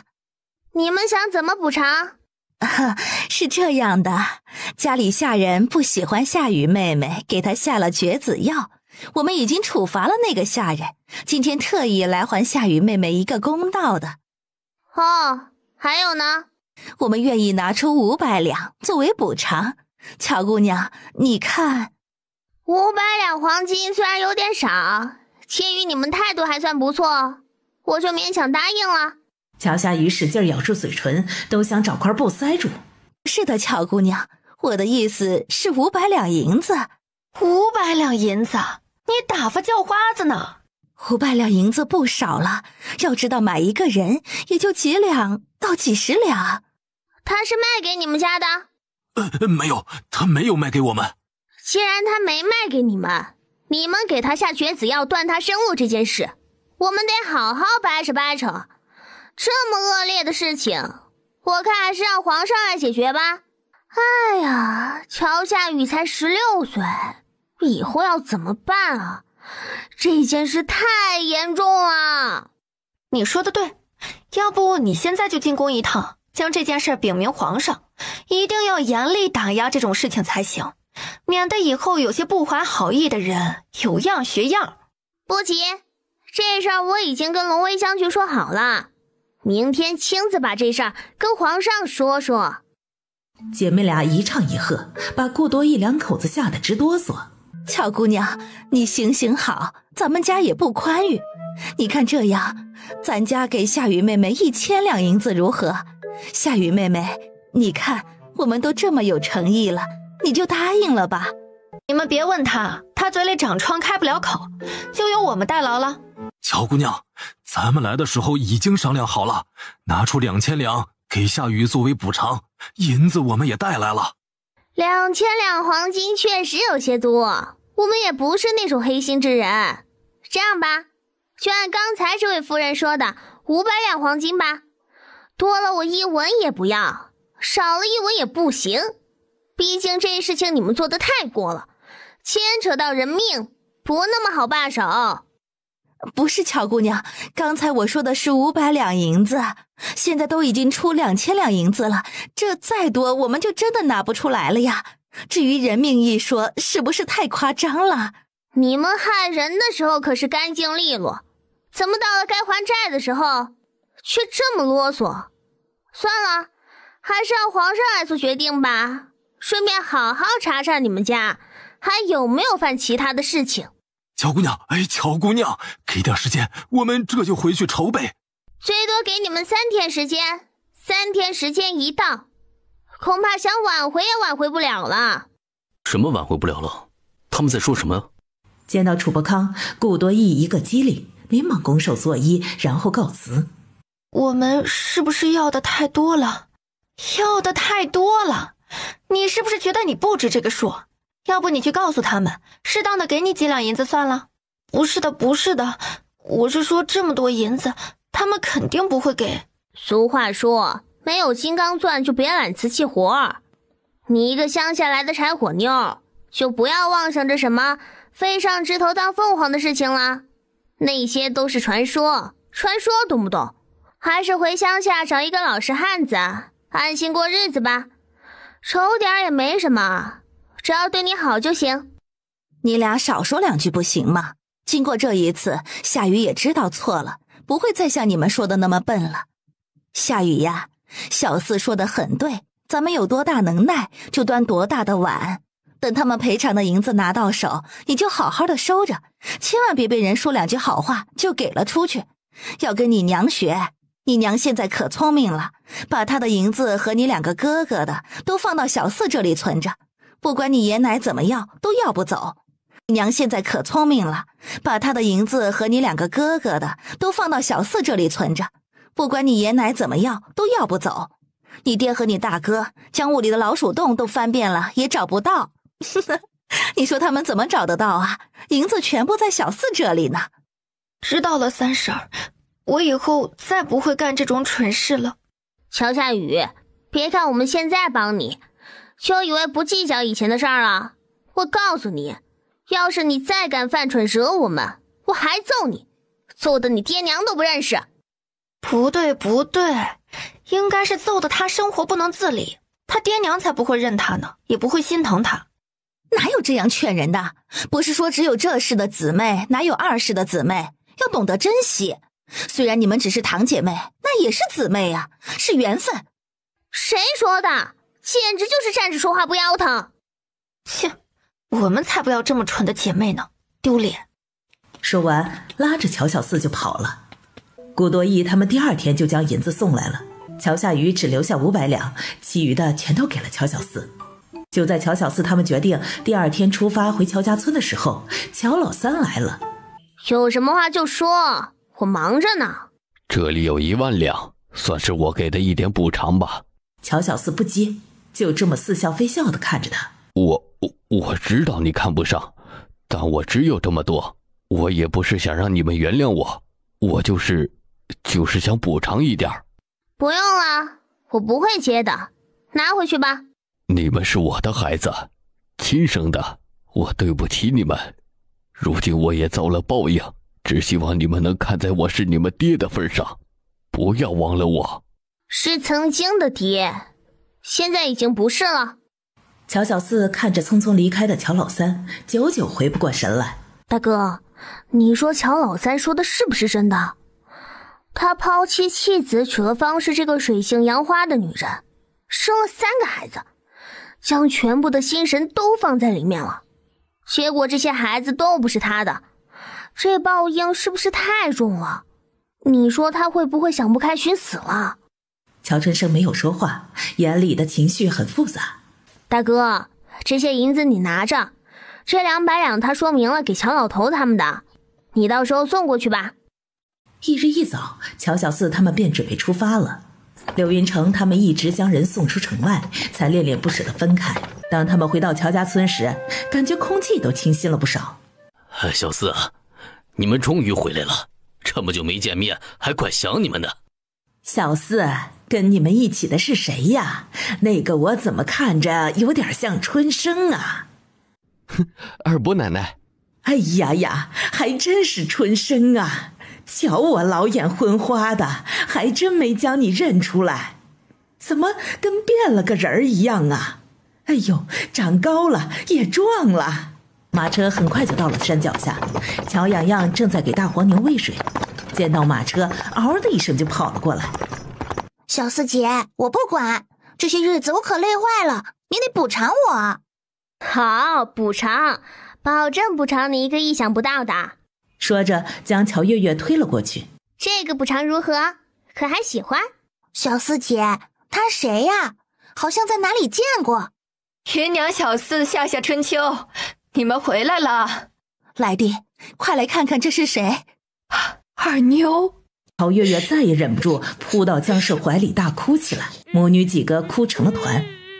我们还是将东西搬下来，让马车好好歇歇，这些日子也是将他们累坏了。村里也有好多人来凑热闹，当然还有村长和几位族老。大族老还是问了一下乔老三的近况，乔小四将能说的都说了，不能说的还是没有提。这都是大奎管教不严呐，好好的一家人落到如此这个地步。唉，可不是嘛，以前把乔老四看得太重了，现在连人在哪里都不知道。那个，我们在去京城的路上遇到乔老四了，他说要上京城去找乔老三，我想着好歹也是姓乔的，便将他带上了。他都疯成这样了，还想着去京城找乔老三，他就不怕路上出个什么事儿？他没有疯，是装的，他现在在京城可是过得风生水起呢。唉，白眼狼啊，真是养了一个白眼狼啊！他娘为了找他，将腿都摔断了，如今还躺在床上呢。他们家现在的情况，也没有人会好生照看他，恐怕是连顿饱饭都成问题吧。乔小四一听乔老太将腿摔断了，都想拍手叫好了。乔小四又将乔夏雨和乔月月的事情说了一遍。住下来也行啊，以后还是安分守己吧，要不然我们几个老家伙也不会睁眼看着。乔小四肯定是再三保证，说他会好好看着。想到他们也是才回来，村长和族老们便拿着乔小四给他们带回来的东西回去了。见到乔夏雨独自一人坐在那里发呆，怎么没看到你娘？乔夏雨摇头不说话。夏雨，二哥，喊完眼泪就吧嗒吧嗒往下掉。夏雨别哭，娘去镇上还没有回来，一会儿她回来再搂着你哭。我们身上臭烘烘的，不方便。娘去镇上干啥了？爹在外面偷寡妇，被人逮住了，对方叫娘拿银子去赎人，要不然就将爹送官。依我说啊，就应该送官，不管是挨板子还是坐牢，都是他咎由自取。有他在家里，我们大家都甭想有好日子过。吕氏是傍晚时分回来的，听到自己女儿被乔小四带回来了，跌跌撞撞地往山脚下跑来，哭得那叫个凄惨。就连乔月月回来，姜氏都没有像她这样哭。等他们哭够了，乔长安才问起他去镇上的事。吕氏觉得没什么好瞒的，便将经过说了一遍。200两银子，我们去哪里拿那么多银子啊？依我看呢，就让他挨板子吧，这样也好长长记性，免得下次还犯。长安，你是怎么想的？除了挨板子、坐牢，还有什么惩罚没有？不知道，我没问。还有一项，可以干活抵银子，不过这活计有些苦，恐怕你爹干不了。有多苦啊？会不会有生命危险？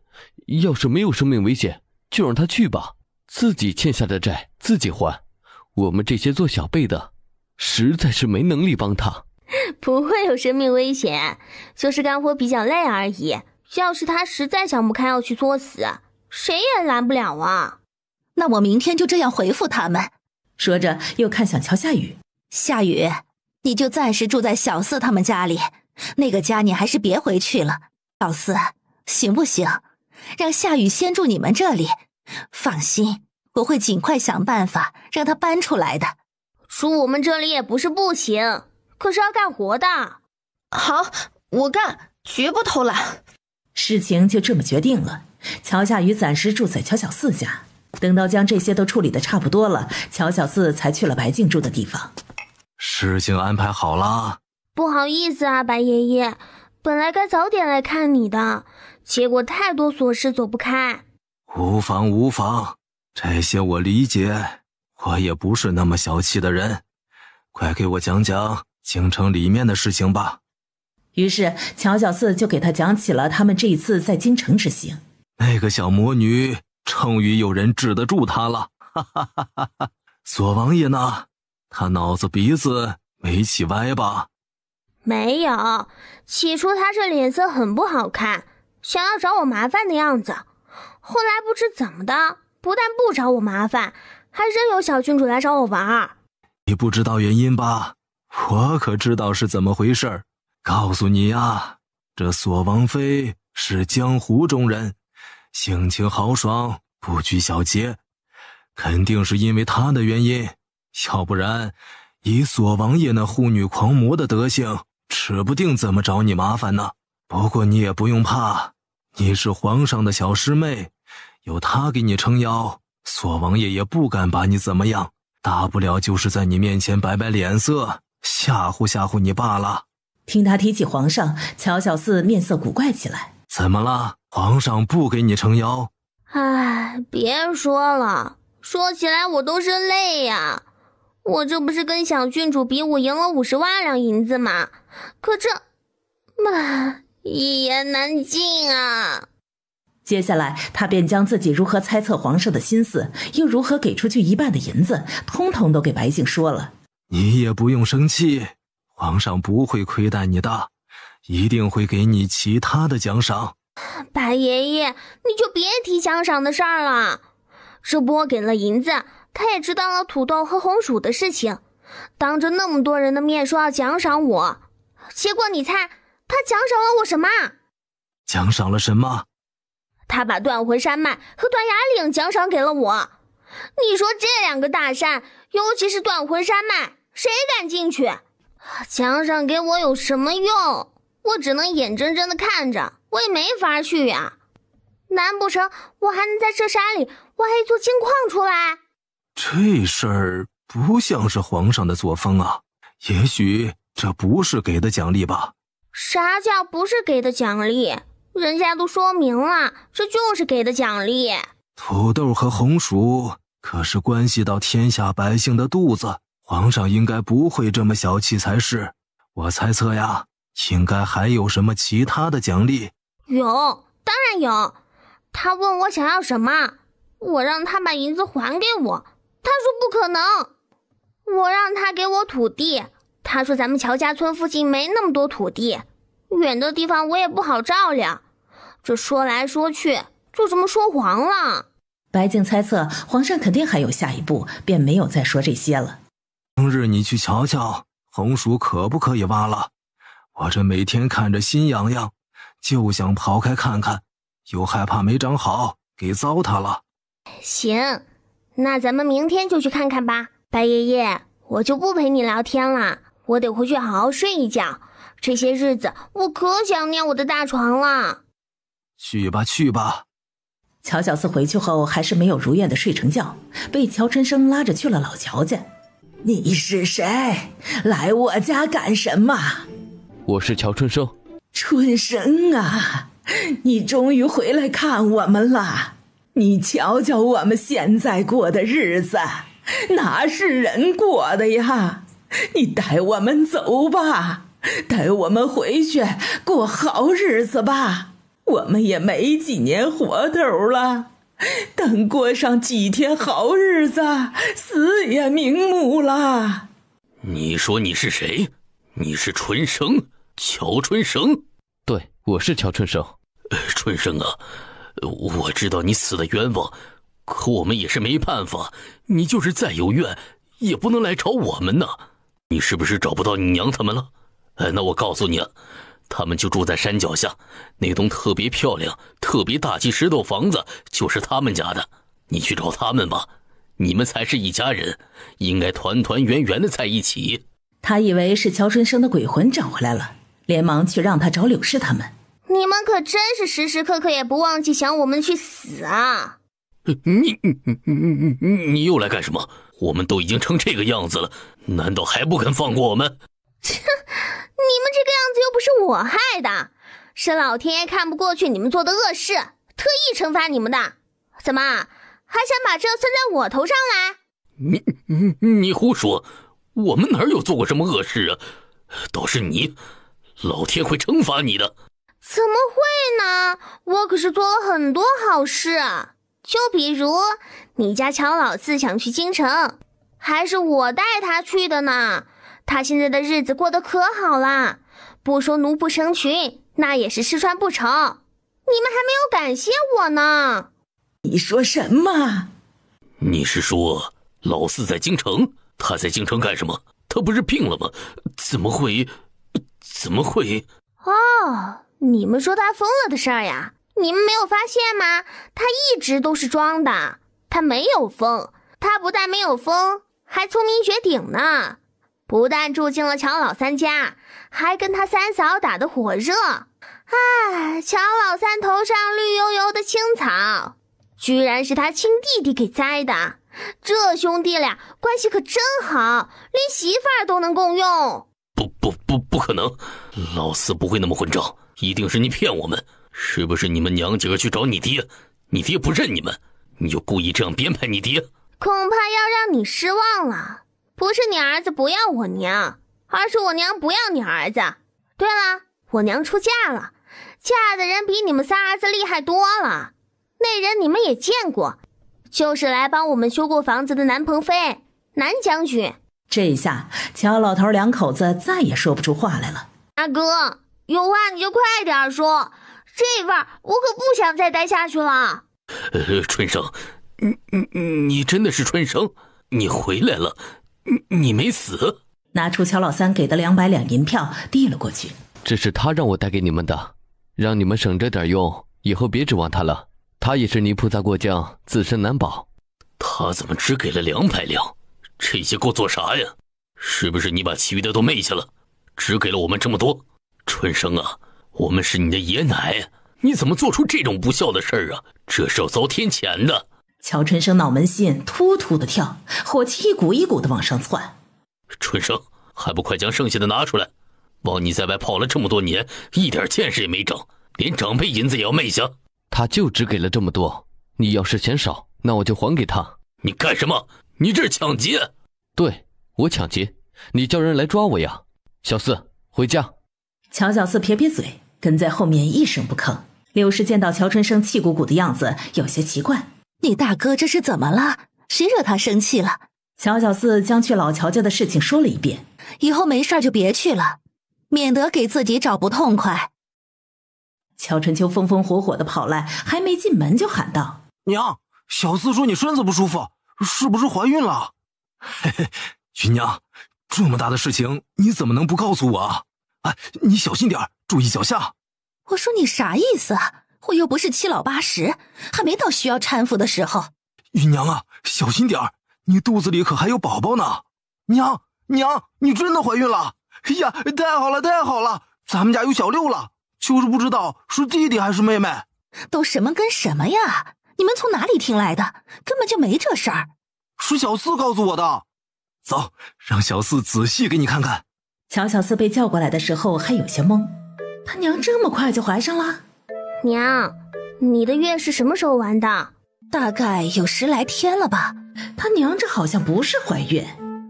你去把甄美丽喊来，让她帮娘把把脉。把脉的时候大家都紧张地看着他。婶子的身体好好的，没病。他这些天都没啥精神，总觉得不对劲，要不你再仔细瞧瞧。没病，可能是前些日子赶路神经绷得太紧了，一回来就觉得有些懒洋洋的，提不起劲，没啥大问题，过2天就好了。你看看我娘是不是怀孕了？拉过柳氏的手又仔细拔起来。没有啊，也许有，时间浅，拔不出来。行了，就你这一数，还是抵不过你爷爷，就别折腾我娘了，让她好好休息吧。万一肚子里真有小弟弟，别给你们折腾坏了。我才10几岁，我爷爷都60了，我当然比不过他，就是他吃的盐巴都比我吃的米饭多。少贫嘴，他要是吃那么多盐巴，不齁死了。南鹏飞觉得是自己不够努力，要不今晚上再加个班。是谁说怀孕了的？不是你说的吗？我啥时候说了？不是你说娘身子不舒服吗？我去，乔春秋，你脑子是不是有病啊？我说娘身子不舒服，又没说她怀孕了，你是怎么扯到这上面来的？搞得大家跟你一样犯蠢。瞧这乌龙闹的，可真够大的。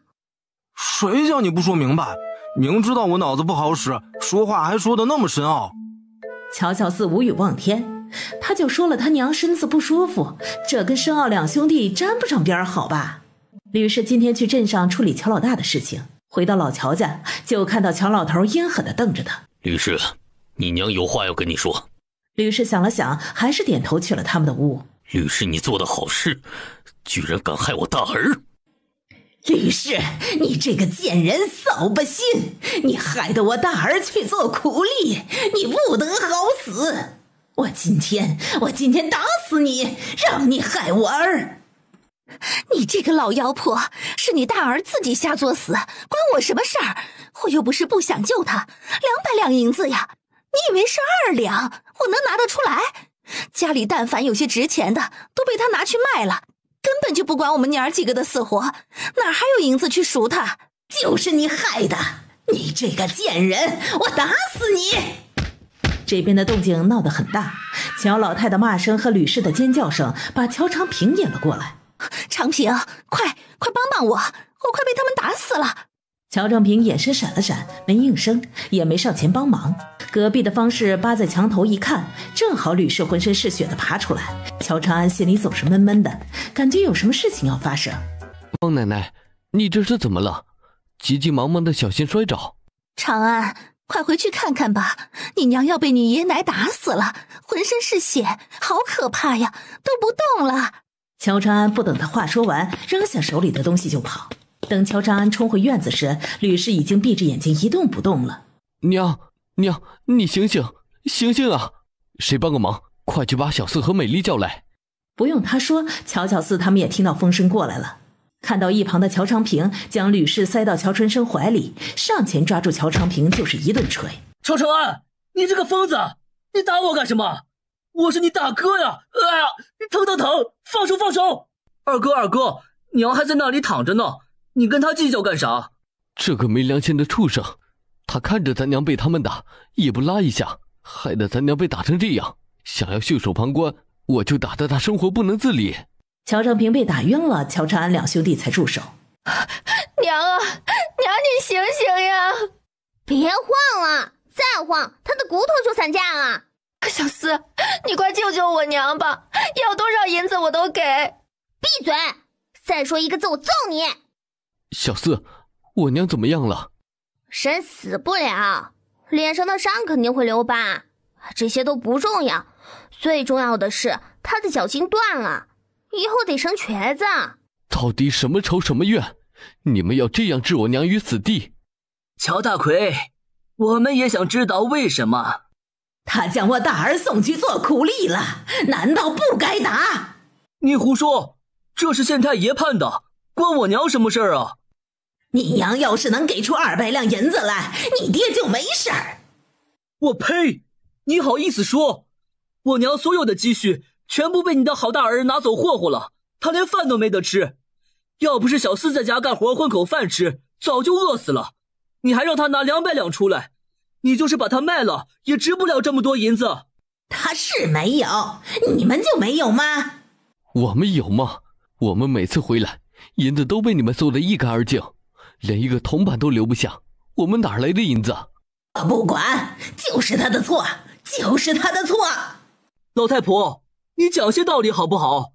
你的好大儿不当人，不是去偷这家寡妇，就是去偷那家媳妇，被人逮着了，要他赔银子，他拿不出来就得蹲大牢挨板子，这是正常的。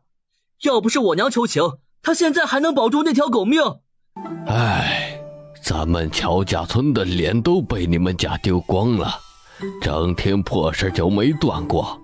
你说咱们村怎么就出了你们这样的老鼠屎呢？这事儿我也不追究了，从现在开始，我和长安、长春、夏雨都跟你们老乔家没有任何关系了，哪怕以后你们就是死，也别忘我们来看一眼。好，以后你们都不是我老乔家的人，既然不是我们老乔家的人，这里也没你们屋子住。长春，去吧，收拾一下，咱们走。乔老太见到乔夏雨，脸一沉：“小贱蹄子，你回来干什么？怎么不死在外面？你个不要脸的，把我家老四害成这样，还有脸回来？你才不要脸！你瞧瞧你都生的什么玩意儿，没一个好东西。老的不要脸，姐妹俩伺候一个男人；小的也不要脸，2兄弟伺候一个女人。真是啥花样都让你们做出来，还有脸骂别人，你们才是最不要脸的。你什么意思啊？什么叫姐妹俩伺候一个男人？哼，你跟你妹妹伺候他一个男人，还生下了孽种，你不会还不知道吧？他说的什么意思啊？你个麦苗！每年都来老乔家，被你们好吃好喝好伺候的白芊芊就是他亲孙女儿。难道你没看出来白芊芊和他爹跟我爷长得很像吗？哎呀妈，太乱了，理不清。乔小四实在不想再看下去，他害怕把刚才吃下去的饭都吐出来，招呼乔长安将律师放在门板上抬走了。乔小四刚进到空间，就听到轰轰轰的摩托车声。小池，过来，我问问你。主人，你不是很喜欢摩托车吗？这一次我特意跟你要的摩托车，你看喜欢不？刚才我和大蟒蛇已经试过了，很好骑。我什么时候喜欢摩托车了？上一次我把机关枪换成了摩托车，你不是把我给臭骂了一顿吗？所以我猜想你肯定喜欢摩托车，我这是特意给你换的。他在想，再这么来2下，他会不会是第一个被自己系统气死的宿主？主人，你怎么了？你不能死啊！你要是死了，我怎么办呢？谁会要我这个小孩子系统啊？我才不会死呢，要死也是你死！朱小池，我今天一定要把你做成烤乳猪，然后大口大口的将你吃进肚子里去。主人，怎么又要把我做成烤乳猪啊？我也没做错什么呀。还有，你要是把我吃到肚子里，那我不投胎成你的孩子了，以后还得管你叫娘。我靠，我现在才13岁，哪来的孩子？我连孩子他爸都还没找到呢。嘴上是这么说，脑海里却出现了他以后的孩子成了小池的模样。算了，我问你，是谁跟你说要换摩托车的？上次我是觉得摩托车比激光枪有用，然后你换了我也就没啥了。这次你怎么又把摩托车给换回来了？我记得每一次的奖励都不同，这次的奖励里面应该没有摩托车才对。是一辆大卡车，我想这里全部都是机耕道、泥巴路，大卡车不好行驶，你拿着也没用。再加上你不是有牛车、马车、驴车这些吗？大不了你还有空间，根本就用不着这大卡车，所以我就给你换成了这辆摩托车。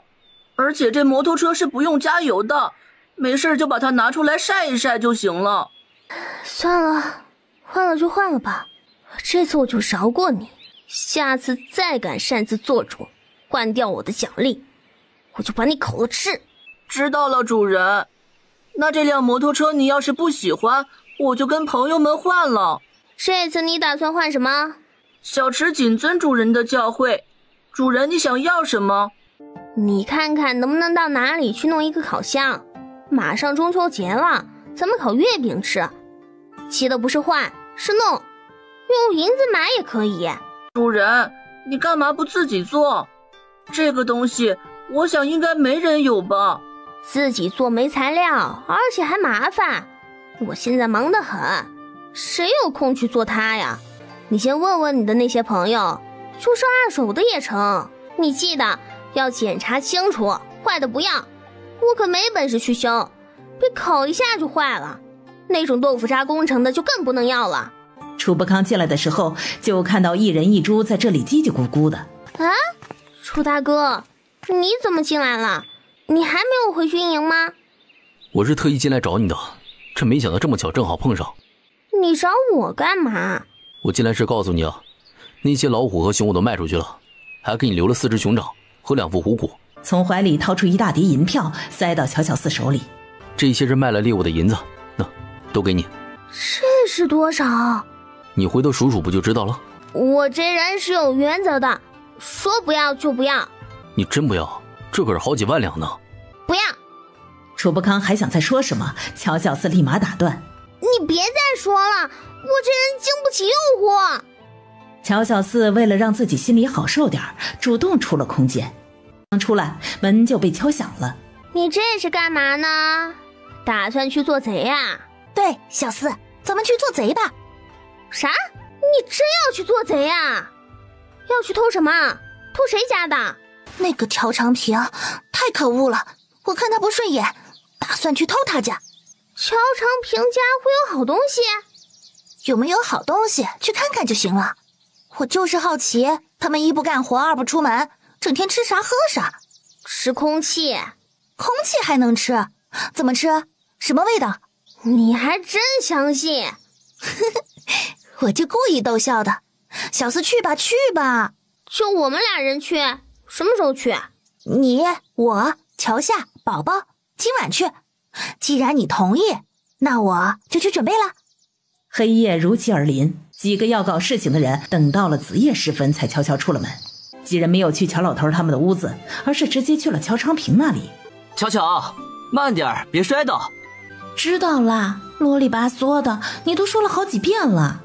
每天吃这些东西，肚子里一点油水都没有，还怎么怀娃？乔乔，再忍忍，过2天我看看能不能弄点灰星回来。咱们的银子也没多少了，照这样下去也不是个办法，得出去搞点银子才行。你放心吧，不会饿着你的。我知道老头子手里有200多两银子，改天我全给他弄过来。他们都那样了，哪来的银子啊？乔春生回来给他的，说是三叔给的，被我在地道里听到了，有200两呢。我去，居然挖了地道，还是通往乔老头他们屋子的。高，果然是高啊！才200两，太少了。你说你三叔也是真抠门儿，以前都是几百上千的呢，现在怎么这么抠搜？还有你四叔，也是个狼心狗肺的东西，自己去过好日子了，居然不给他爹娘捎些银子回来。是啊，枉自爷奶那么偏心四叔，他居然一点不记得他们的好，只顾着自己快活。三叔那边就别指望了，我听乔春生的口气，好像自从四叔去了，他的日子也不好过。你说这四叔也是，天下女人那么多，他为什么要去爬三婶的床呢？应该是祖传的吧？你瞧你爷，还不是跟自己姨妹搞到一起了，还生了个儿子，儿子都有了孙子。以前我还奇怪他怎么对白芊芊那么好，那是要啥给啥，比你们这些亲生的都还好。原来是这样的。对了，巧巧，你不是想吃肉吗？我哪天去拿乔小四家的，他们家的鸡鸭鹅兔那么多，够咱们吃一辈子了。随便给抓几只，他们都不知道，那么多，他们总不会每天都去数吧？我操，这货居然打主意打到自己身上来了，我看你两口子是不想活了吧？哎，你别去招惹他，他可是个心狠手辣的，万一被抓到，恐怕不只是断手断脚那么简单。可是就只有他家的肉才最多呀，其余的少了，一下子就被发现了，到时候闹得全村人都知道，很快就会查到我们身上来的。有了银子，你不知道去街上买吗？要是去街上买，咱们的银子很快就会用光的。用光就用光，再想其他办法。我猜想老头子他们屋子里肯定还有银子，你再仔细找找。对了，你娘的屋子里可有收获？没有，看来他说的是真的。你也知道，他以前靠绣帕子挣点钱，全都给我爹拿走了。让你对你娘好点，你偏不听。你要是对她好点，把她哄开心了，她又那么疼你，有啥好东西不会给你？现在好了，银子都给乔长安他们修房子了。他说长安他们是跟乔小四借的银子，不是他给的。谁信？就你这傻子才信。我可听说了，乔长安他们在乔小四那里干活，每个月都是5两银子，要是烧木炭的时候，1天1两银子，1天1两啊，这是多么高的价格！要是你能去那里干活就好了。就我这个样子，干不了那活。真没出息。反正我不管，你尽快给我搞点肉回来吃，我都快馋死了。记得啊，不要去招惹乔小四他们，要不然被抓到了，谁都救不了你。再加上他们家那只狼可不是好惹的。你放心，我不会去冒险的。乔乔，咱们再努力努力，说不定孩子就出来了。讨厌，瞧你猴急的，去把碗洗了，洗了再说。洗它干嘛？一会儿我拿到那边去换干净的。紧接着屋子里便演起了少儿不宜的画面。这两口子真不要脸，居然在自己家打起地道来。人家说兔子不吃窝边草，他是专门逮着自家人薅啊。薅就薅呗，谁管他？最好是把那2个老东西头发都薅秃了。这两口子还真是奇葩，竟干些不可思议的事情。我还真以为他们喝西北风呢，原来是当耗子去了。不行，我得回去告诉长安，让他防着点儿，别到时候这两口子把地道打到咱们家去了，有啥好东西岂不便宜了他们？你还想得周到，这都还没嫁过去呢，就开始为以后考虑了。那是，嫁过去是早晚的事情，我可不想我的东西被别人惦记。几人回去后各自歇下，一夜无话。着火了，着火了，快来救火呀！直到火势遇到了没有可燃之物，才慢慢小了下来。见火被扑灭，大家这才松了口气。人呢？老乔家的人呢？这是怎么回事？火是怎么燃起来的？不会全都烧死在屋里了吧？这个天杀的老乔家，一个个的都不干人事儿，怎么会燃起这么大的火？今天要是不给我个说法，明晚……不想刚一进去就看见地上躺着4个人。村长爷爷，还是报官吧，这件事摁不下来。快，你们哪个腿脚好的，快去跑一趟。我骑马去。说着一溜烟的跑了。长平呢？这到底是怎么回事啊？长安呐，快把你娘拉住，都离远些，别把这里给破坏了。县太爷一来就开始各种问，大家都表示不知道，他们也是来救火的。太爷，这个人还活着，其余的都死了。赶快将他弄醒，问问是怎么回事。乔长平是被冷水给泼醒的。太爷，屋里啥也没剩下，都被烧没了。不过有一条地道通往那边的房子和这边的屋子。乔长平，你能说说这是怎么回事吗？他们是你砸死的？乔长平，你能说说这是怎么回事吗？他们是你砸死的？这个老东西他该死，他把我媳妇儿打死了，我得替我媳妇儿报仇。那这火是怎么燃起来的？是他把火把扔到我们床上了。你爷爷为什么要打死你媳妇儿？这2个老东西的屋子里有不少好东西，总是藏着掖着，谁也不给。我就把地洞挖到他们屋子里去，我拿他们的银子，拿他们的粮食。我是老鼠，我就偷他们的。媳妇儿，你快起来，你不是说想吃肉吗？走，我们去酒楼，我有银子。长平啊，你快起来，别躺地上。哎，你是谁啊？我好像在哪里见过你。长平，我是娘啊，你怎么成这样了？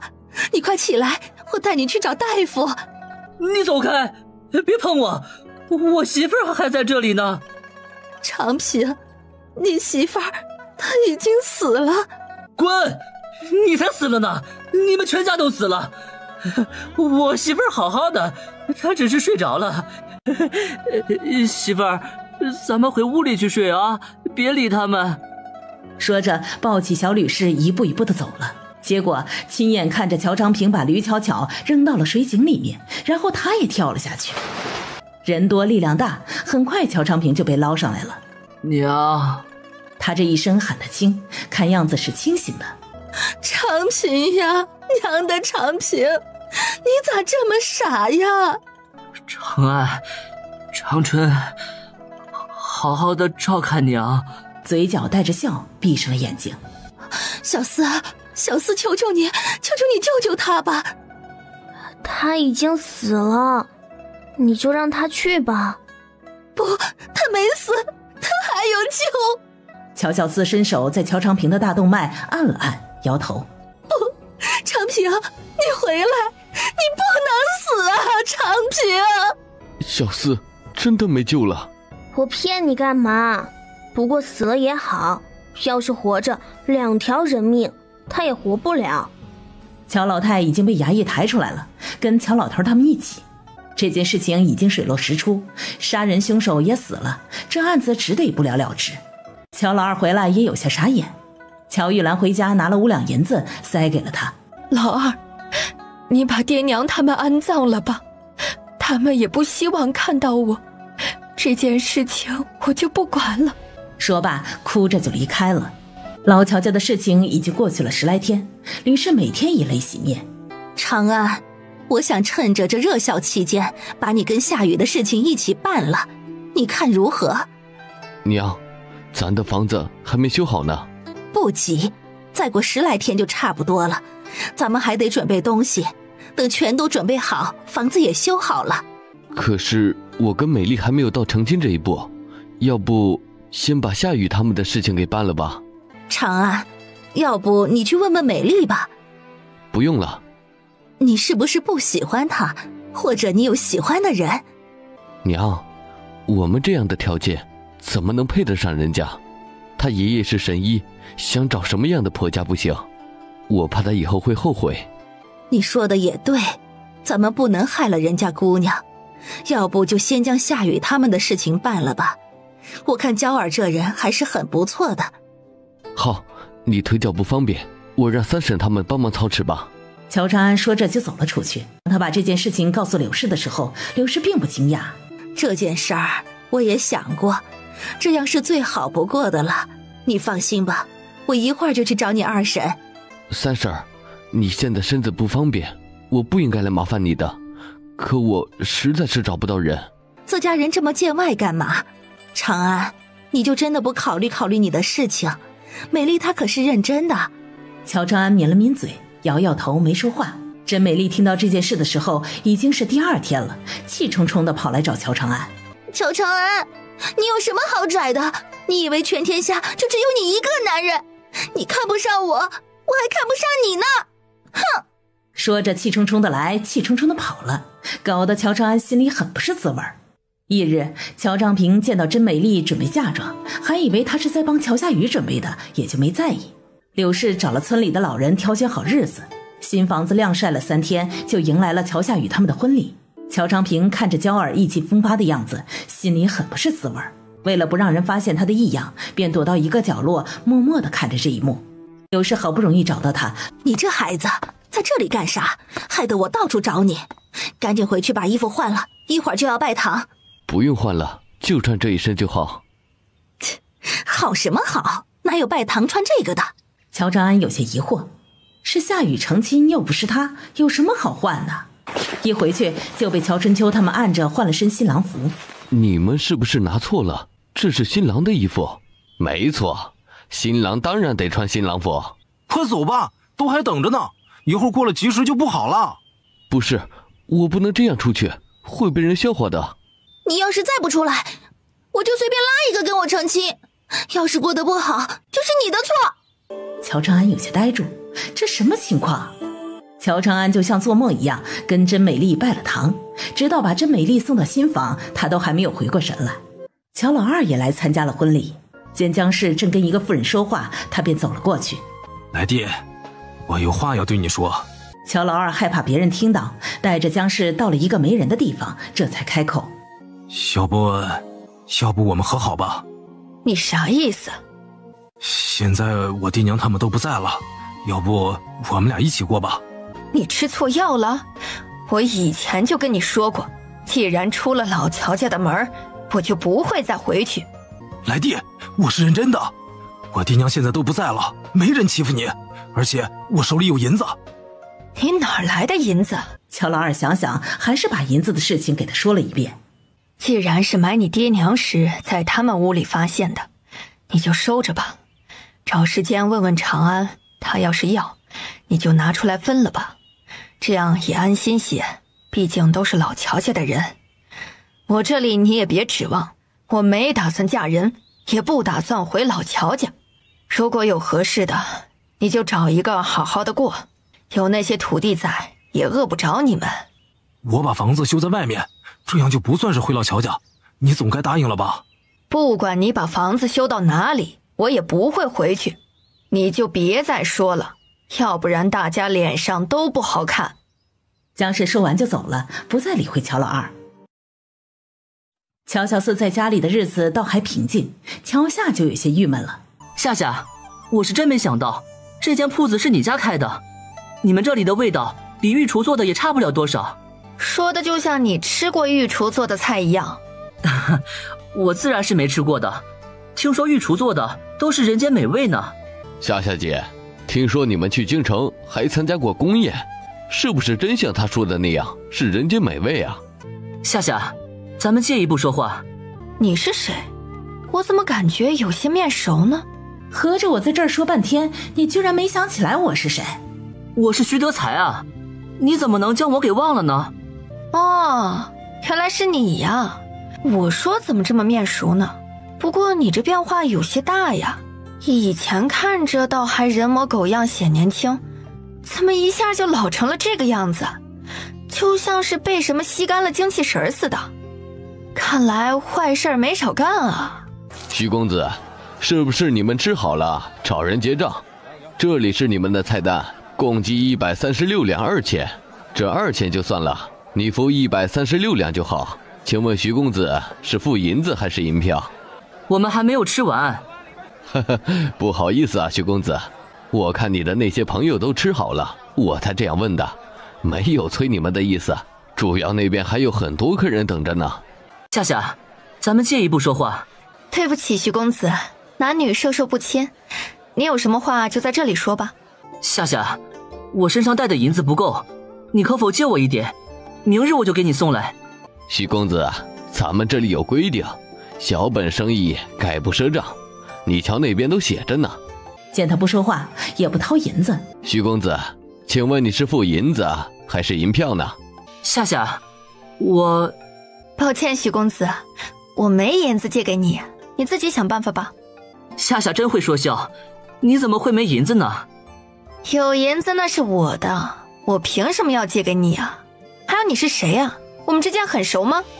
徐同窗，多谢你特意邀请，我们已经吃完了，快些付了银子回学堂吧，要不被夫子逮到会挨罚的。正在气氛有些尴尬的时候，一道声音传来。真没想到，居然有人吃了饭没银子付，既然没有银子还来装什么大款，太丢脸了。进来的人是一个不到20岁的公子哥。乔姑娘，咱们又见面了。哎，怎么是你呀？你不是在京城吗？什么时候到了府城？来人不是别人，正是小五的大表哥普王栋。乔姑娘记性真好，竟然还记得我。啊，我当然记得你，在皇家狩猎场，我们在河边烤鱼时，你也在。小小四跟南鹏飞来送鱼和鸡鸭鹅这些食材，顺便把乔洋洋也送来了。大表哥，是你吃饭没银子付吗？是不是银子被小偷偷了呀？哎呀，都多大的人了，怎么这么不小心呢？你吃了多少？弟弟帮你先垫着，记得回头要付利息哈。不是我，是他。这不是徐大秀才吗？听说你混得挺好的，都傍上了那什么富豪家的庶女，银子随便你花。怎么感觉你比以前更落魄了？以前还没听说过你吃饭没银子付的事情，怎么现在混得这么差了？难道你没看到咱们这里贴着的提示，小本生意概不赊账？哎呦，徐大秀才，咱们这小店可经不起你这样造，你还是爽快些把银子付了吧，别闹得大家脸上都不好看。是谁在闹事？要不要报官？南叔，望栋给您见礼了。是你小子，不在京城好好待着，跑这里来干啥？居然惨到吃了饭没银子付账，要不要叔给你拿点儿？我准备在这里开一间粮油铺子，今天刚将铺子盘下来，打算进来吃饭。这不想碰到乔姑娘，我是来打招呼的，还没有吃饭呢。小五撇撇嘴，别以为他没看出来，大表哥在打夏夏姐的主意。见一个小子真的要去报官，立马喊住：等等等等，今天确实没带够银子，我再想想办法。你说请我们吃饭，我们就都没带银子，不信你问问他们，看谁带了。要不我给你们写欠条吧。那好吧，你要注明，3天后你要是不拿来，这张欠条可是会放到知府大人的桌案上。徐德才只得点头，留下欠条灰溜溜的走了。我说蒲公子，你没事老看我姐干嘛？她脸上有花啊？我就是觉得你姐挺厉害的，一个人能打理这么大个铺子，好多人都做不到呢。你不会是在打我姐的主意吧？小四姐，我知道，我大表哥的确是在打夏夏姐的主意，他想要娶夏夏姐当我大表嫂。小孩子家的，别乱说话。男子汉大丈夫，敢作不敢为。你明明喜欢夏夏姐，从京城都追到这儿来了，居然不敢表明心意，简直就是胆小鬼。你再说我揍你。我还以为是个胆大的，没想到果真是个胆小鬼，连心意都不敢表露。哎，我姐好像说过不喜欢胆小鬼。是的，我也听夏夏姐说过，她喜欢听话、会挣银子、胆子大的。夏夏真这么说？蒲王栋被乔小四他们将气打得满满的，雄赳赳气昂昂的去找乔夏了。乔姑娘，我有话想单独跟你说说，能不能去一下后院？乔夏疑惑地看了他一眼，点头。两人到了后院，见他久久不说话，乔夏催促道：“你不是有话要跟我说吗？怎么不说？我外面还忙着呢。”乔姑娘，我……你有话就直说，不用吞吞吐吐，我不吃人的。你不会生气吧？什么意思啊？你做了什么对不起我的事情？不，没有，我没有做什么对不起你的事。既然没做，那为什么怕我生气啊？我就是想说，以后我们就是邻居了。我初来乍到，以后乔姑娘可得多照看我一点。就这事儿，我还以为是什么呢。放心吧，以后有什么不懂的就来问我。躲在一旁的乔小四他们见到普王洞的样子，不由得都摇头。哎呀，小白兔的胆子太小了。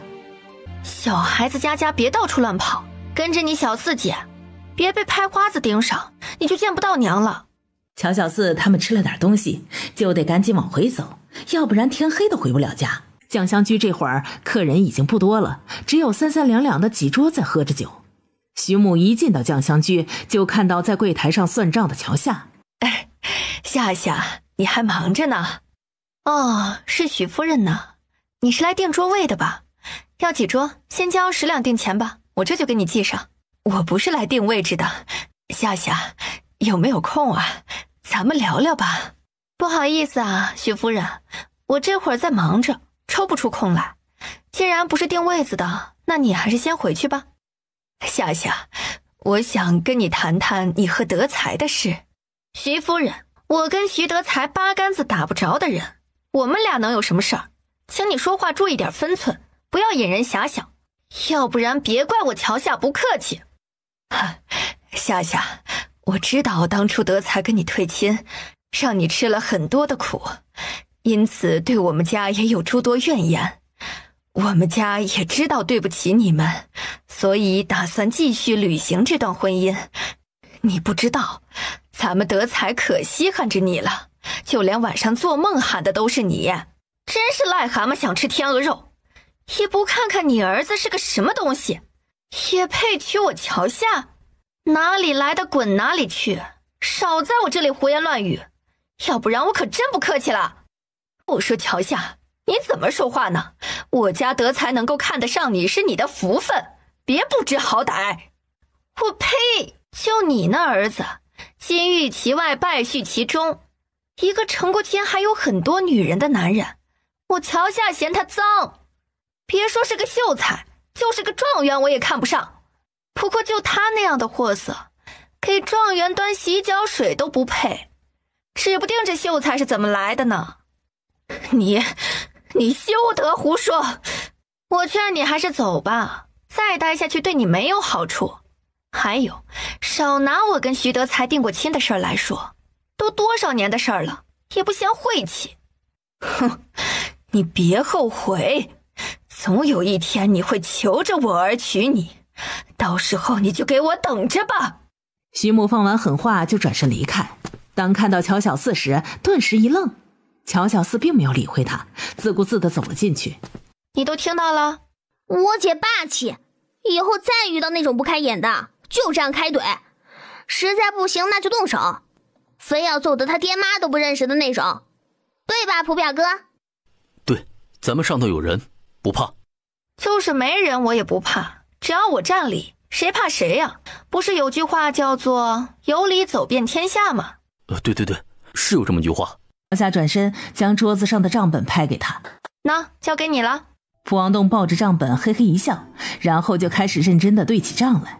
咱们铺子里面的账都是蒲公子做的，夏夏姐可会偷懒了，人家蒲公子帮了忙，他连谢都不谢一声，就好像这是他应该做的一样。乔小四眨了眨眼，这还有什么不明白的？乔夏这是对蒲王栋有好感。翌日，乔小四又买了一些东西，就带着乔星星和村子里另外2个帮工回了乔家村。他不知道，他们前脚走，后脚酱香居就来了不速之客。夏夏，你怎么能那样对娘说话？徐秀才，请你说话要说清楚，是你的娘，不是我的娘。还有，我怎么对她说话了？你问问她都说了些什么呀？啊，就只允许你们说，难道就不允许我说了？就连皇上也没这么霸道吧？娘也是一片好心，知道你心里不好受，想要撮合我们。你不但不领情，还那样说他，这样就是不对。徐秀才，请你搞清楚，我们之间并没有任何关系。至于退亲一说，那是几年前的事情了。再有，跟你这种人退亲，我高兴还来不及，怎么会有怨言？请你还是认清现实，别再来纠缠我了。我对你不感兴趣，更不可能嫁给你，哪儿来的还是回哪儿去吧。乔夏，你别给脸不要脸，我们都已经退让到这一步了，你还想怎么样？我去，我说徐大娘，你要点脸好不好？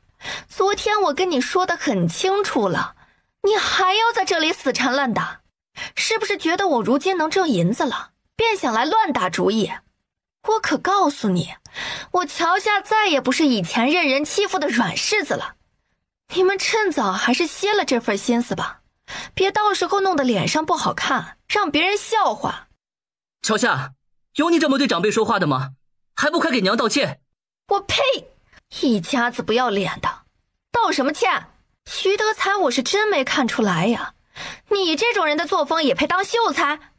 要不要我帮你往上面问问？实在不行，这秀才就不当了吧。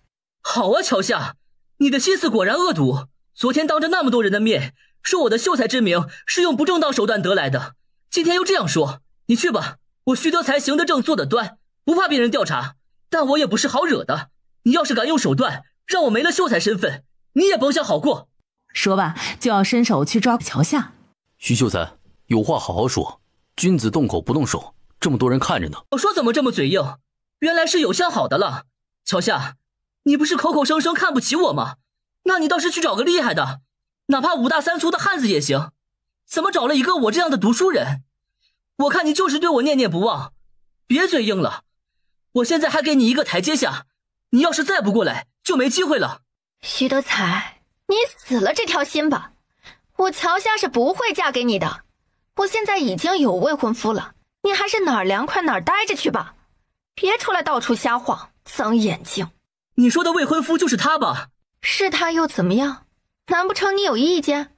有意见也给我憋着，这里没你提意见的份儿。蒲王栋听到乔夏的话，激动的心脏扑通扑通直跳。乔夏，你这个不安分的女人，你怎么能嫁给别人？你是我的，一辈子都是我的，你别想找其他人。徐夫人，我看你的秀才儿子神情有些不好，你还是赶快带他回去吧，顺便找个大夫帮他看看，可别魔怔了。乔夏，你到底还要闹到什么时候？你都已经是我家德才的人了，还想红杏出墙？你咋这么不要脸呢？夏夏，我不在意。你没长脑子吗？人家说啥就是啥。呵呵，徐夫人，为了达到你们的目的，还真是不择手段呀。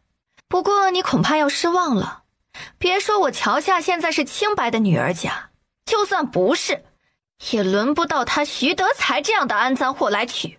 说罢拉过蒲王栋又说，他的来历我就不说了，只凭他刚才的一句不在意，就已经说明了我乔夏不愁嫁。他是什么来历都没人知道，怎能跟我家德才比？我家德才可是秀才，一个小小的秀才而已，怎能跟进士比？进士，乔夏，你恐怕还不知道进士是什么吧？哪有进士出来做生意的？人家都当官去了。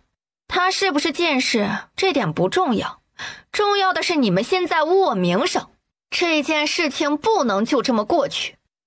你们真不要脸，为了达到自己目的，不惜拿一个女儿家名声来编排，你们这样是会坐牢挨板子的。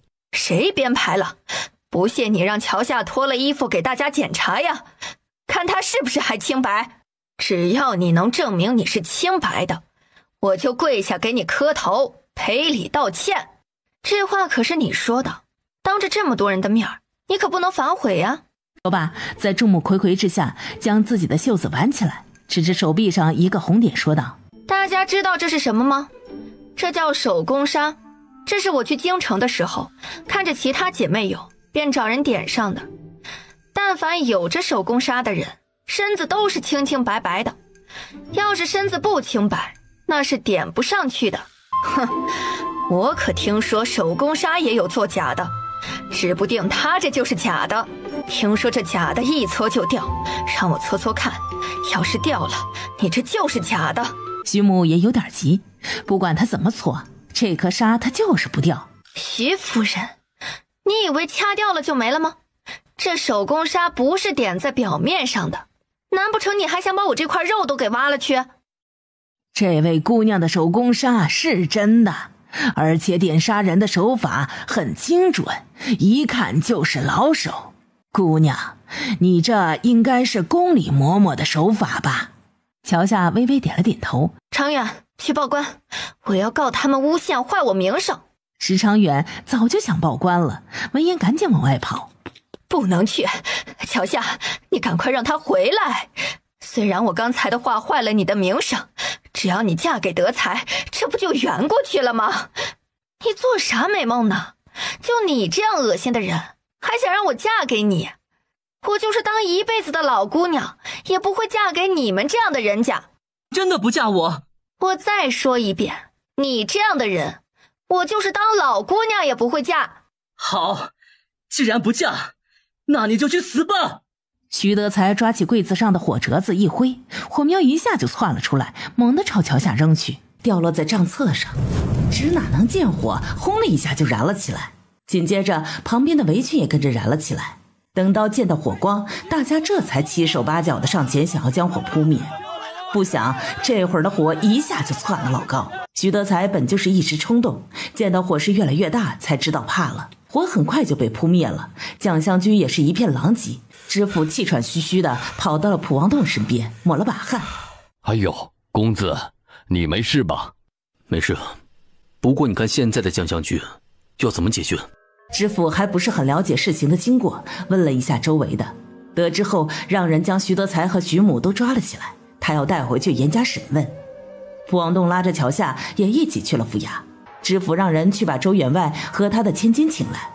英英，你可得帮帮我，我是被冤枉的，我也不想的，都是乔夏，是乔夏逼我的。人家逼你的，你不去人家铺子上，人家逼得了你吗？少跟我说这些有的没的，你的事自己解决吧，我可不会管。英英，你不能不管我呀，你要是不管，我就要完了。完了就完了，又不是我让你这么做的。乔姑娘，你看这事要怎么解决？他被吓到了，还是我来说吧。蒲公子，你说。他徐德才无故骚扰姑娘，企图烧死别人，虽然没有得逞，但是损坏了别人的财产，这个一定的赔偿。再加上他是秀才，是读书人，明知这样是犯法的，他却故意而为之，这是无视我天生的律法，不把皇上放在眼里。这样的人不配当秀才，也不配给当读书人，所以他不但要赔偿桥下的所有损失，还得革去秀才的名头，挨板子，坐大牢。你是谁呀？这里是府衙，哪有你说话的份儿？还割去我儿的秀才，挨板子坐大牢？你干脆把知府赶下来坐上去算了。大胆，这里是大唐，岂有你在这里胡说八道？知府大人，我儿他不是故意的，他就是被桥下刺激到了，一时冲动了些，请大人看在我儿是秀才的份上，一定要酌情处罚。公子打算让他们赔多少？咱也不多要，赔2万两银子吧。我看你是想银子想疯了，2万两银子，你这口开的可真大，要银子没有，要命一条。我们先来说说这个铺面，当初买的时候就花了2000多两，然后光装修也是1000来两，蒋香居每天的收入大概到300两，一个月就是9000两。如今蒋香居被毁成这个样子，想要简单的修缮一下，那是根本不可能的，只得重新规划设计，重新装修，没2个月的时间是完成不了的。这么长时间不能够营业，也就没有收入。你们说这个损失你赔不赔？银子我们家是没有的，但事情已经发生了。乔夏，要不我给你当上门女婿，这个账就免了吧。你这个不要脸的安簪货，人长得不怎么样，梦倒是做得挺美的，就你这一条粪坑里爬出来的蛆虫，也想待在本姑娘身边？我劝你还是认清现实吧，别净想美事儿，别把脑花想松了变成智障。于公子，你的想法是不可能实现的。我要提醒你的是，你不但要被革去秀才之名，还要赔银子，要不然你们全家老小无一幸免，都得被牵连。他们虽然不至于坐牢杀头，流放个几百里，那也是有的。你少在这里妖言惑众，你以为你是天王老子，你说了算？我儿挨板子坐大牢，关我们什么事儿？害我们全家人都要被连累，我信你才有鬼。这事儿你也参与了其中，你跑得了？那我相公和其他家人也跟这无关呀。公子，求求你饶过我们吧，我们是真的没有银子呀。我儿子他这么多年刻苦学习，得到这个秀才之名也不容易，请你们高抬贵手，放他一马吧。我们再也不敢了，以后离桥下远远的，不在他跟前晃。求求你饶过我们吧。你求我也没用，这事儿不可能这么算了。我们只向你要2万两银子，已经是抬了手，再抬就抬不动了。大人，你怎么看？这个公子，他们家实在是拿不出那么多银子呀。这个可就不在我考虑范围了。他们都敢明目张胆的毁人铺面，当众杀人，怎么能没点依仗？公子稍等，我跟他们说说话。给你们1刻钟的时间，如果不行，这件事情就交给上面来处理吧。是。知府点头，感觉背上都是冷汗。这银子我是不会出的，他徐德才从咱们这里拿的银子也不少，到如今一点回报也没有，还想让我给他这么多，我是再不能做对我没利益的事情了。可他是你们家未来的女婿啊，这事儿你还真不能不管。这话怎么说？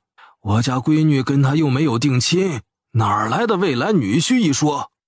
虽然你们没定亲，但整个府城半数以上的人都知道你们两家的关系。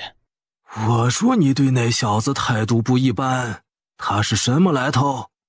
他是普太府的大孙子，我们俩都惹不起。那乔夏又是什么身份？她就一个小小的农女，为啥徐德才会缠着她？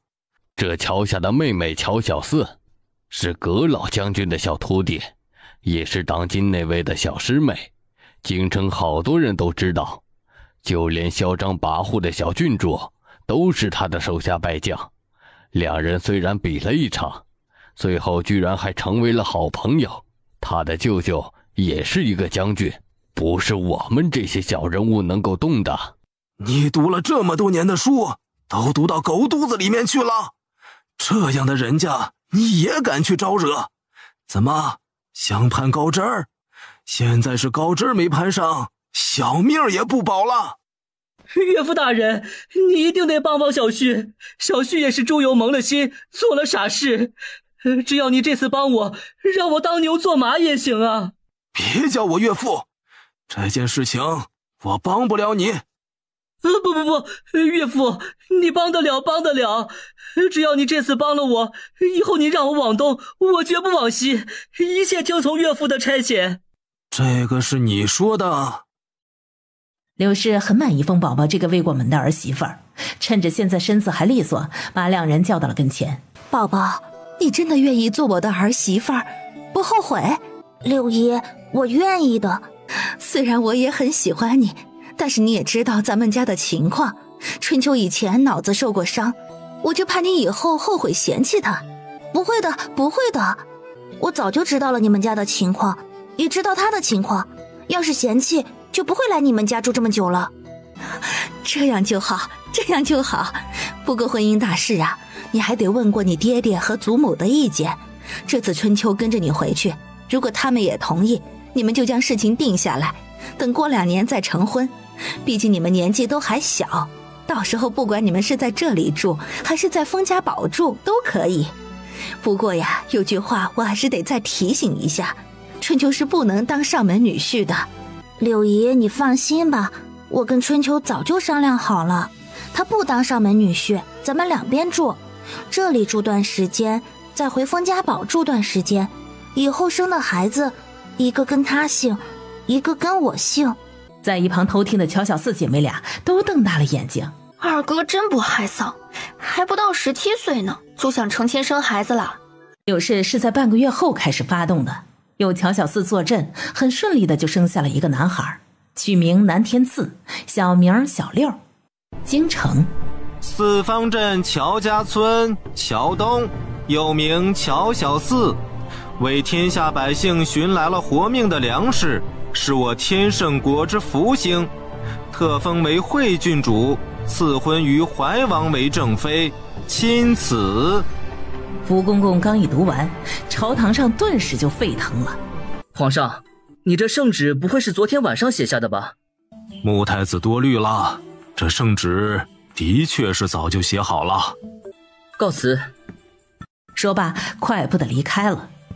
退朝后，皇上在御书房里批阅奏折，葛老爷子火急火燎的便赶了过来。你怎么能将小四赐给怀王啊？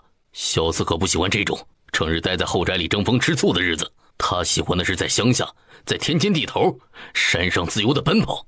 老爷子，你肯定也知道了周国太子求娶她的事情了吧？小四是朕的小师妹，也是我国的福星，怎么可能嫁到他国去？所以你便把她赐给了怀王。怀王常年在边关，难道要让我家小四去边关受苦？他打小就在苦水里泡大，怎么再让他后半辈子也在苦水里泡啊？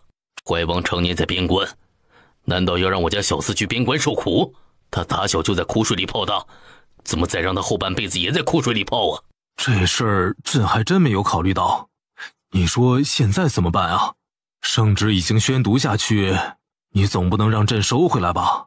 这个先不说，你是怎么想到把他俩凑到一块儿的？怀王都20了，咱家小四才13岁，这明显就是老牛吃嫩草，委屈死我家小四儿了。哈哈哈哈哈！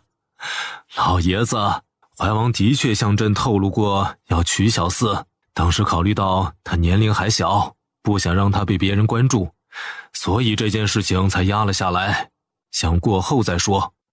要不是周国太子来闹这么一出，朕也不会把他公布出来。算了，反正小四还小，要是他不同意呢，还可以退亲。皇上，到时候你不会不同意吧？这怎么才开始就想到退亲了？如果以后小四不同意，我就宣布这婚事作废。这件事既然已经定下了，那就过2年再说吧。反正小四才13岁，再过几年也无妨。乔小四进了空间，见到小池这会儿终于安稳下来，乔小四才松了口气。啊，楚大哥，你什么时候进来的？怎么不出声？我刚进来，见你在给小池洗澡，便没有打扰。小池这是怎么了？怎么闷闷不乐的呀？这家伙胆子大得很，居然敢偷拿雷管到外面去放，还敢骗我说是大蟒蛇肚子饿了，要出去找东西吃。他顺便出去溜达溜达，原来是溜达出去放雷管了。你是不知道，当我们听到那声巨响时，心脏都快吓出来了，还以为又地龙翻身了呢，却不想是这家伙搞的鬼。主人，小池真的知道错了，再也不敢了。对了，楚大哥，赐婚的事情，这件事情我也是才得知，刚一得知就进来找你了。你说这穆什么来着？他脑子是不是有毛病？我不就救了他一次吗？用得着以身相许，还想让我嫁给他，这是想让我跟我的家人分离，那怎么行？他这不是在报恩，而是在报仇。那你跟我之间的婚事，你愿意吗？等这个风头过了，咱们俩还是找皇上下道退婚圣旨吧。为什么？楚不康心下一沉，小四不喜欢自己，不愿意嫁给自己。哪有为什么？你是怀王，是龙卫将军，怎么可能只有一个妻子？而我乔小四是不可能与人共侍一夫的，哪怕别人多看我相公2眼也不行。我相公心里眼里脑海里全都只能有我一个人，不能有其他人，要不然他就是对我不忠，对我不忠的人我才不愿意嫁呢，免得讨气哦。你不相信我只会娶你一个人，不会多看其他女人一眼。我们相处这么久了，难道你还不相信我？小四，我是认真的，你是我的正妃，也是我的唯一，不会再有其他人，请相信我。可是你是王爷，我只是个小农女，咱们的身份……不，你不是小农女，你是皇上亲封的惠郡主，身份一点也不低。啥？我啥时候又成郡主了？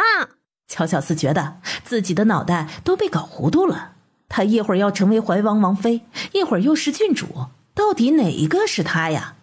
乔小四驾着马车，带着梁小巧和秦素娥出发了。乔小四去京城根本就不担忧家里的事情，三个姑娘一路上溜溜达达，丝毫不着急。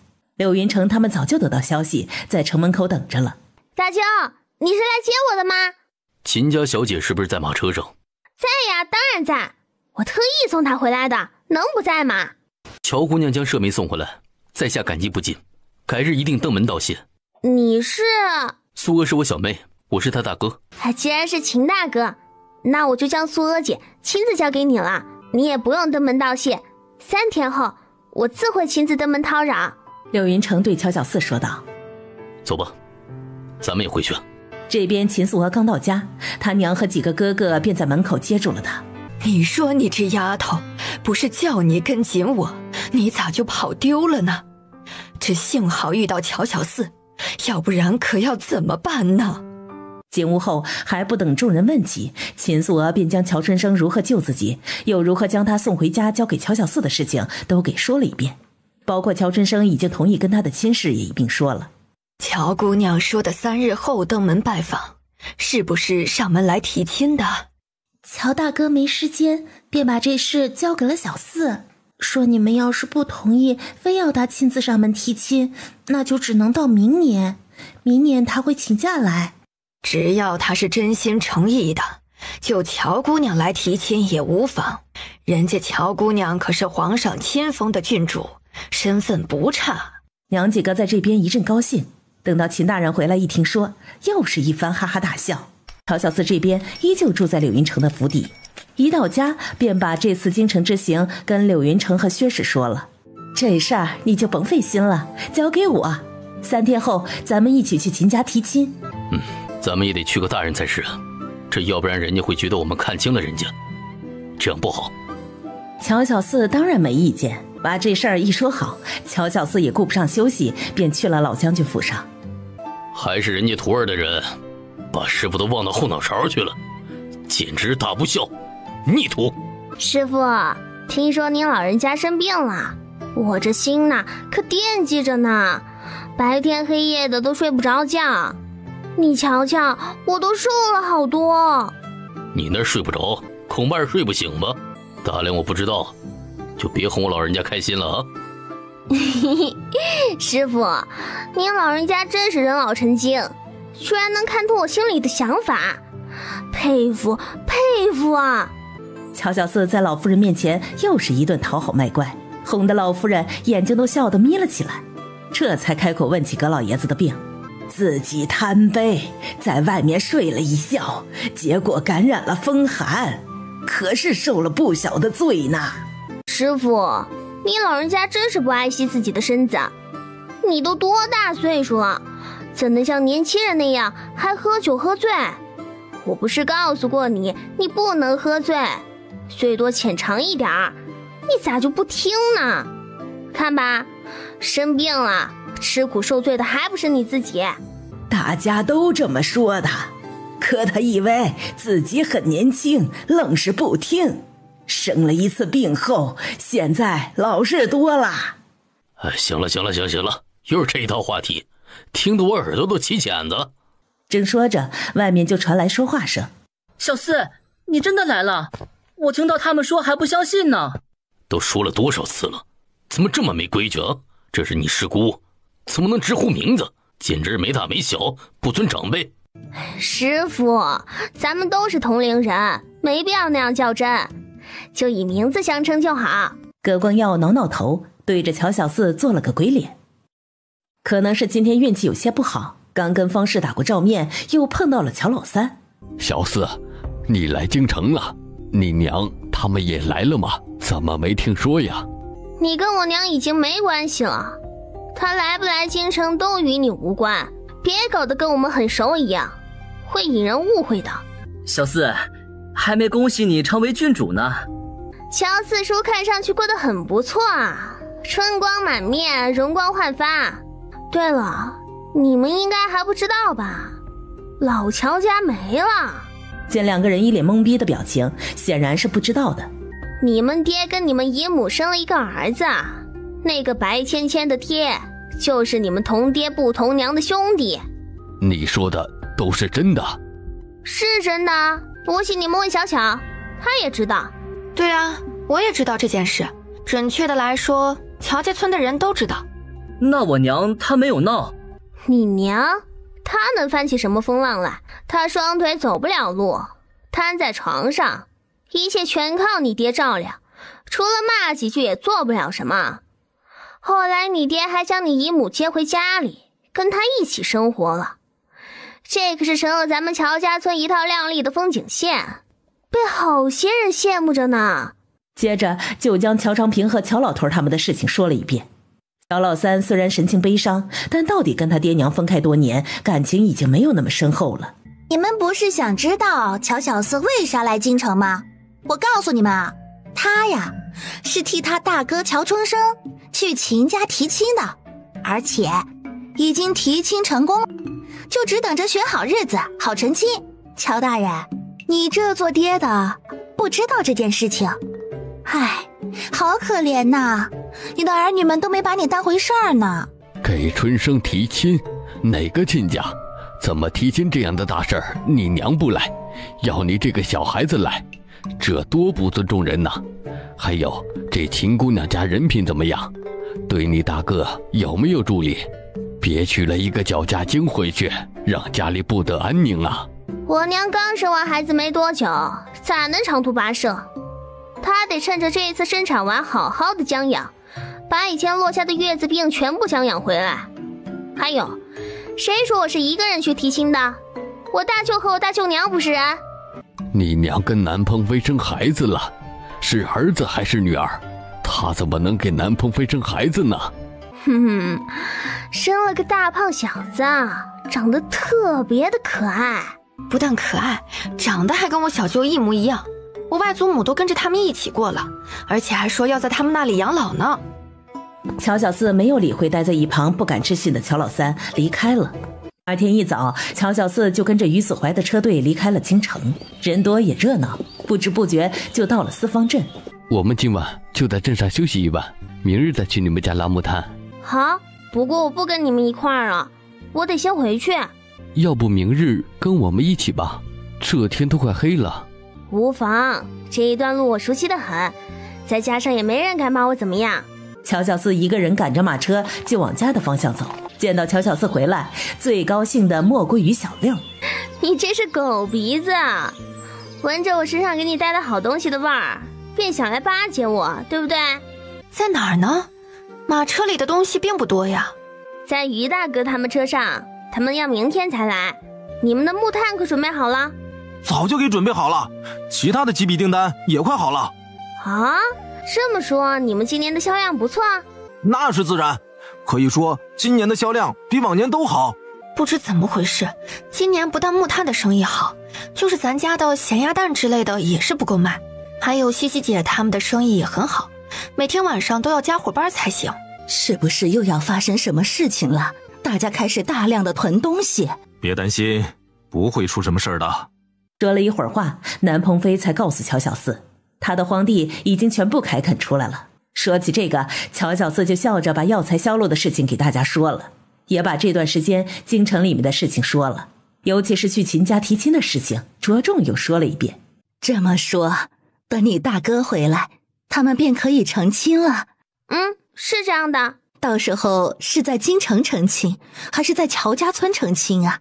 我看到时候就在京城成亲，然后把新媳妇带回到乔家村，再宴请大家就是。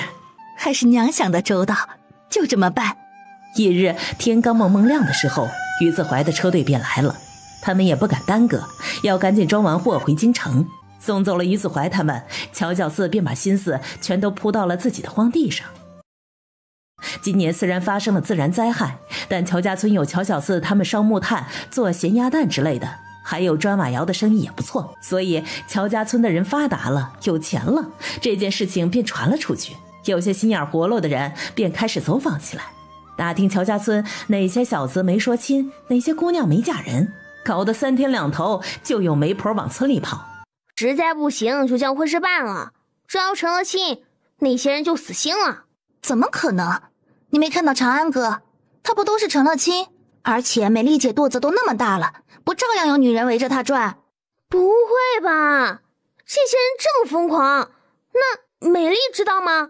当然真的呀，昨天还在跟我说这事儿呢。乔小四觉得这样下去也不是办法，只得提醒大家都小心点，别糟了人家的道。乔家村人起初对这事儿都还感觉到很高兴，可是没过几天，大家就高兴不起来了。砖瓦窑的一个汉子耐不住寂寞，跟一个小寡妇躺到了一起，还被小寡妇的家人给逮到了。村长和租牢也出面劝解，都说乔二喜是有媳妇儿的人，而且两人还很恩爱。既然这样，那现在就留下吧。怎么？既然人嫁到你们家来，那肯定得要给聘礼办婚宴，怎么一句话现在留下就成了？合着你们打算白得一个人不成？那你们可以不留啊，又没人愿意你们留下。你小子说什么呢？你把我妹子给祸害了，还不想认账？这个孬种，敢做不敢认！我呸！就他这样的小婊子，连我媳妇儿一根脚趾头都比不过，我稀罕。要不是他给老子下药，就是摆在那儿，老子都不屑看他一眼。乔二喜，你这个泼皮无赖，信不信老子去县衙告你？养大闺女不容易，不能白白的给你们，总得给些银子吧。你想要多少？咱们不多要，100两银子。你们家小寡妇是金子做的，就那么一下，居然值100两银子。哎呦，都是嫁过人的破烂货了，还装什么清白？就给50两吧。50两，就是5两也没有。要么2两银子将人留下，要么你们直接将人带走。要是想要去县衙告状，我们也奉陪。毕竟这事情是你们女儿给我家二喜下的药，错在你们。2两，爱要不要。见他态度这样坚决，小寡妇几人凑到一起便开始商量起来。咱们不能将妹子带回去，得将她留下来，让她想尽办法，只要将乔二喜的心笼住了，何愁没银子？到时候别说2两，就是10个100个2两也能给我们拿回来。所以咱们现在就先忍一口气，以后再慢慢收拾那个贱人。商量好后，小寡妇的爹娘便同意了。那行，我们家也不是靠卖闺女过日子的，只要以后你们好好待她，不欺负她，我们也就不说啥了。儿啊，你以后跟着乔二喜好好的过日子。知道了，爹，我一定跟着二喜哥好好过日子。小婊子，少跟老子来这一套，等着看吧，老子要让你下辈子都后悔招惹了我，还他妈好好过日子，做你的春秋大梦去吧。小寡妇被他这么一威胁，还有些拿不定主意，到底是留下来还是跟着他爹娘离开。你他妈是死人呢，还不赶紧滚回去给老子干活！以后你就是我们家的牛，家里所有的活计都得让你来做，要是敢偷懒，老子打死你！娘啊，我不留下来，你们带我走吧，我不要留下来。我说小姑子，你的清白都交给了乔二喜，已经是他的人了，怎么能回去呢？啥清白？就他还有清白？真是笑死个人喽！这是谁家媳妇呀？怎么没人管呢？话这么多，是鸡下巴吃多了吗？哎呦，不要脸的小骚货，设计人设计到我们乔家村来了，打量谁不知道你们的心思？不要脸！二喜、大梅，不能惯着他们，将他们送到县衙去，叫县太爷打他们板子。小寡妇胆子小，被乔二喜这样一吓唬，说什么也不留下来。小寡妇的爹娘便做主将小寡妇带回去了，但是乔二喜不愿意了，拦着他们不许走。他倒是给了补偿，但是小寡妇他们家没给他补偿啊。自古这种事情就是女子吃亏，你占了那么大便宜，还要什么补偿？这便宜是我想占的吗？是他自己贴上来的好不好？还让我损失了好多的儿女。不行，说什么你都得将我的儿女们还回来。那可是我们老乔家的宝贝。行啊，想要女儿，老子多的是，把你婆娘叫来，我送你108000个也不在话下。这话可捅了马蜂窝。乔二喜按住小寡妇的哥，便是一顿捶，没几下便被揍得鼻青脸肿，哇哇乱叫。2月的一天，县衙来人说乔老大不行了，问乔长安他们要不要去将人给接过来。长安，这事儿我不管，交给你们拿主意。于是乔长安跟着乔长春简单的准备好，赶着驴车去接乔老大了。娘，爹回来后该不会又要将我卖了吧？你放心，跟娇儿好好过日子。你们俩现在已经成了亲，他即便想卖你，没理由。实在不行，我就让你跟他断了亲，这样他就不敢打你的主意了。几天后，乔长安他们将乔老大接回来了。怎么样？可是真的不行了？长春说，他看到他的眼睛在看我们的时候突然发亮，随后就这个样子的。我猜想他肯定是装的。要不要我去试探一下？不用，你们都别管，我来安排。你打算怎么安排？我让人将老屋收拾一下，把他送到那里去。你把他送到哪里去？就他这样子，总得有人照顾吧？你难道想让他在那里自生自灭？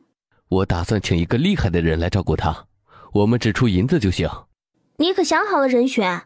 还没有。不用请了，我来照顾他。见到周围没人，乔老大这才松了口气，深吸了一口气，慢慢的坐了起来，想要活动一下身子。嘿嘿，我看到了。你是谁家的呀？你猜？你快走吧，这里没什么好看的了。是不是我走啦，你又可以躺下来装病人了？嘿嘿，我就偏不给你这机会。老子的事叫你管，滚！我不会管，要不你做个示范吧？你到底谁家媳妇儿啊？怎么这么不懂规矩啊？快回去吧，你婆婆叫你回家做饭呢。我们家都是我婆婆做饭。大伯，我就知道你是装的。洋洋啊，大伯累了，想睡会儿，你带着这位姐姐去外面玩吧啊！说着也不再理会两人，自顾自地躺下，闭上了眼睛。大伯，你别睡呀，起来咱们说会儿话呗。我跟你个小孩子家的说什么？快回去找你娘吧啊！乔长安带着大家一起去将老屋收拾出来，这才过来。你们怎么在这里？我们是来看大伯的。既然看过了，就快回去吧，别将病气传给你们了。大伯，你躺了这么久，浑身肯定很僵了，要不洋洋给你捏捏腿，免得一会儿发七爪风。乔老大听到他这话，暗道一声不好，都还没来得及做出反应，就感觉胳肢窝被挠了几下。哎呦，痒死我了，痒死我了！乔洋洋，你这死丫头，娘就是这么教你的。女孩子家怎么在男人身上摸来摸去的，成何体统啊？大伯，话不能这么说，你是我的大伯父，也是相当于我爹，所以我帮你捏捏腿儿，捶捶肩，这是孝顺，孝顺懂不懂？孝顺个屁！老子有儿有女，要你来孝顺？你这个疯丫头，给我滚！再不滚，老子我揍你！来呀，来揍我呀！大伯，你瞧瞧你一身骨头架子，小心别跟整散架了。还有没有点眼力劲儿啊？看着你老子被戏弄，是不是很好笑啊？还有你吕氏，赶快过来扶着我，要不然老子我休了你！咦，没想到你都瘦成这样了，居然还有力气嚎呢，我真的好佩服你啊！乔老大蹬腿想要坐起来，结果没能如愿。吕氏见他蹬腿，以为他要伤害甄美丽。乔老大，你敢？他是谁？你为什么这么护着他？你管他是谁，反正你不许碰他。长安，她是你媳妇儿，对不对？是，她是我媳妇儿，真美丽。这是好事，干嘛要瞒着我呀？美丽是吧？一定要为我们老乔家生下一个大胖孙子，到时我少不了你的好处。你不是快不行了吗？咋话还这么多？就不怕被别人看到露馅儿？对了，我回来，你爷奶他们知道不？他这会儿还不知道，乔老头和乔老太已经驾鹤西去了。大家都用怪异的目光看着他，没有人回答他的问题。长安，这是你的屋子？我以后就住这儿了，给我腾间房子出来。对了，先带我回去看看你爷奶。既然乔大伯想回去看他爹娘，你们就送他回去吧。有什么事儿过后再说。乔老大这会儿才看到乔小四，眼里满是厌恶。乔小四啊，你这个搅屎棍怎么在这里啊？真是哪儿都离不得你。听说乔家大伯快死了，我也得来瞧瞧是不是真的。万一是真的，看在以往亲戚一场的份上，我也得给你买点纸钱烧烧。如果不是又怎么样？不是，当然就是把你送回去了。你们还愣着干啥？赶快把我抬回去，我先见见你爷奶。长安哥，你们还愣着干啥？没看见你爹要回去看你爷奶，给他收拾一下，顺便让他多住些日子，好好陪陪他爹娘。乔长安一下就懂了。就这样，乔老大被乔长安两人抬到了板车上，拉着往老屋走。兄弟二人将乔老大抬到那片烧焦的屋子旁放下。这怎么回事啊？你不是看到了吗？烧光了。混账东西，老子让你带我去见你们爷奶，你把我带到这儿干啥呀？这难道不是你爹娘他们的屋子？你要是想见到他们本人，那只能去下面了，也不知道去下面能不能见到，这得看你的运气了。这什么时候的事啊？他们怎么就死了呢？想知道啊？那你下去问他们呀。你这个逆子，老子砸死你！乔振山，你别逼我动手，我告诉你，别仗着你是我爹，我就会让着你，我早就不认你这个爹了。你说什么？你敢不认老子？就在这时，乔老二来了。大哥，今时不同往日，你还要继续作死吗？老二快来，帮我好好收拾这个逆子，他居然想揍我，简直反了天了。别说他想揍你，我也想揍你。好啊，你们一个个合起伙来欺负我，是不是觉得我现在打不过你们，你们就有恃无恐了？乔长安他们听到乔老大的叫嚣，根本不予理会，而乔老二就不同了，上前去一把推倒乔老大，在他的腿上狠狠地踹了一脚。哎呦，我的腿断了！乔老二，你这个畜生，你竟然把我腿给打断了！爹呀，娘啊！你们看看老二的打我，你们可得帮我做主啊！傍晚时分，乔夏跟普王洞居然回来了，而且还带回了一个人。你是哪家的公子啊？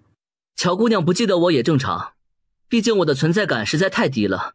去年冬天，多亏乔姑娘将我主仆从雪地里刨出来，要不然也没机会站在乔姑娘面前。当想到眼前的人是谁后，乔小四惊讶地指着他，都不知道要说啥了。听说你想娶我，可是真的？当初穆某的确是向皇上求娶，想让皇上赐婚，但是皇上说你跟龙威将军有婚约在前，所以穆某不得不放弃。其实这事儿你不用求到皇上跟前的，可以直接来找我。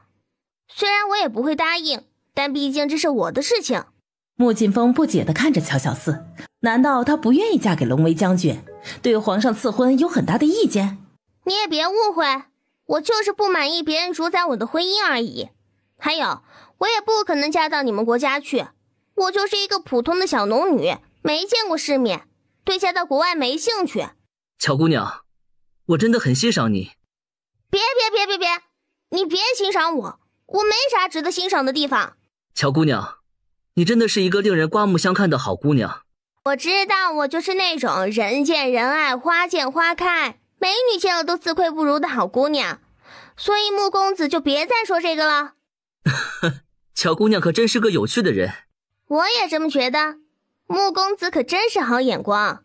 对了，怎么就你一个人？你的随从呢？要不要我叫人送你到镇上去休息？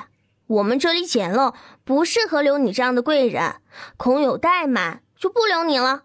这赶人赶的也太明显了。乔姑娘，我的随从办事去了，唯恐发生意外，我只能在这里叨扰2天了。你就没有其他随从了吗？你一国太子，要是被人惦记上了可怎么办？还有，你在这里有人知道吗？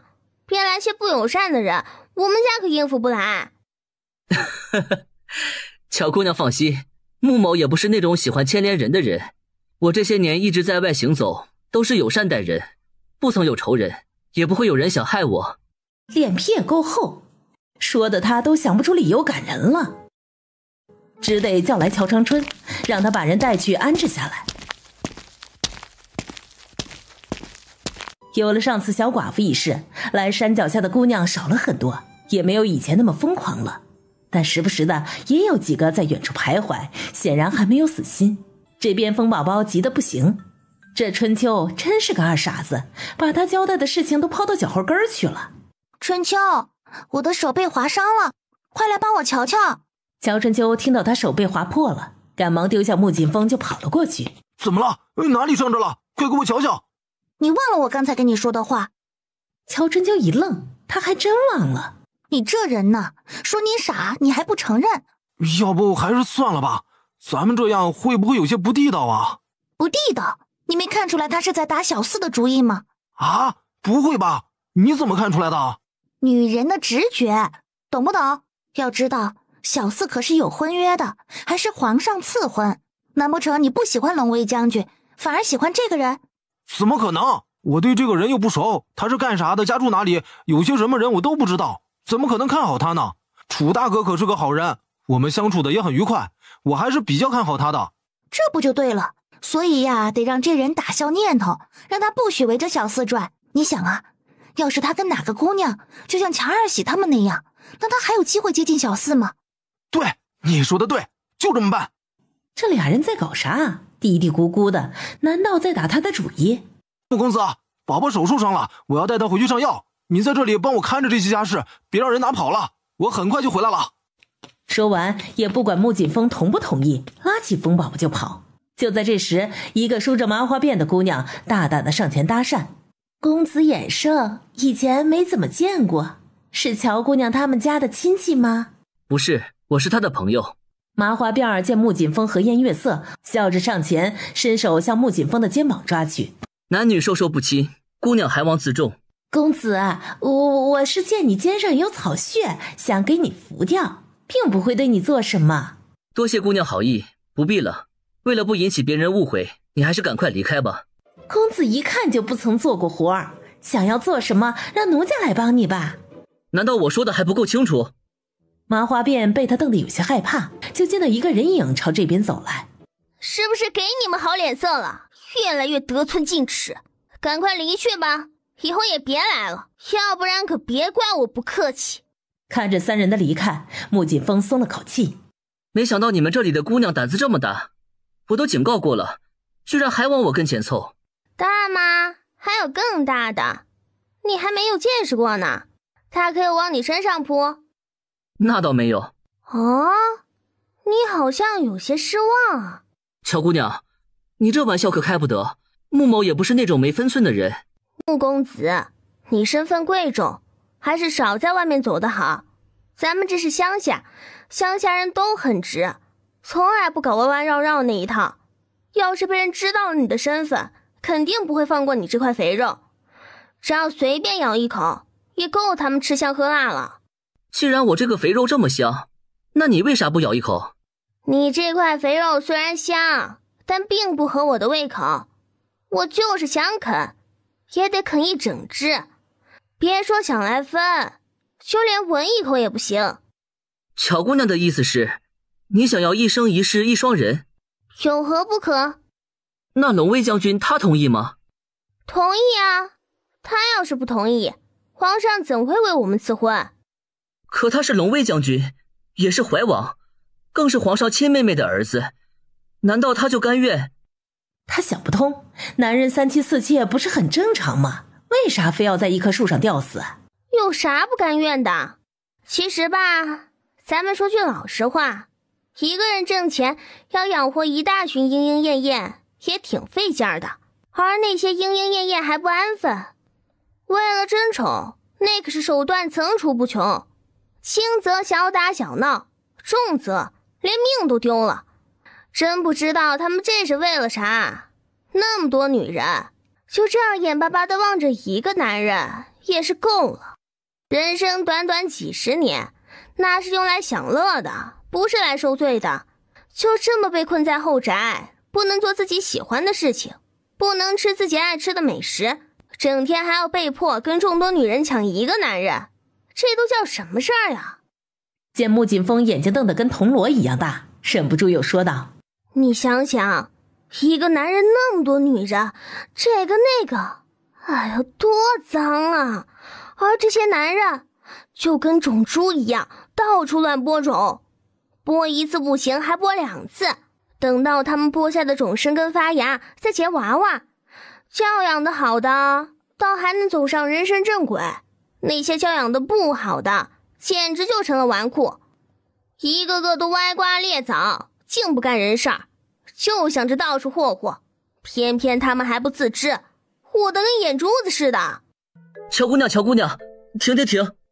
他觉得他要是再不打断，任由乔小四继续说下去，还不知道要说出什么惊世骇俗的话来。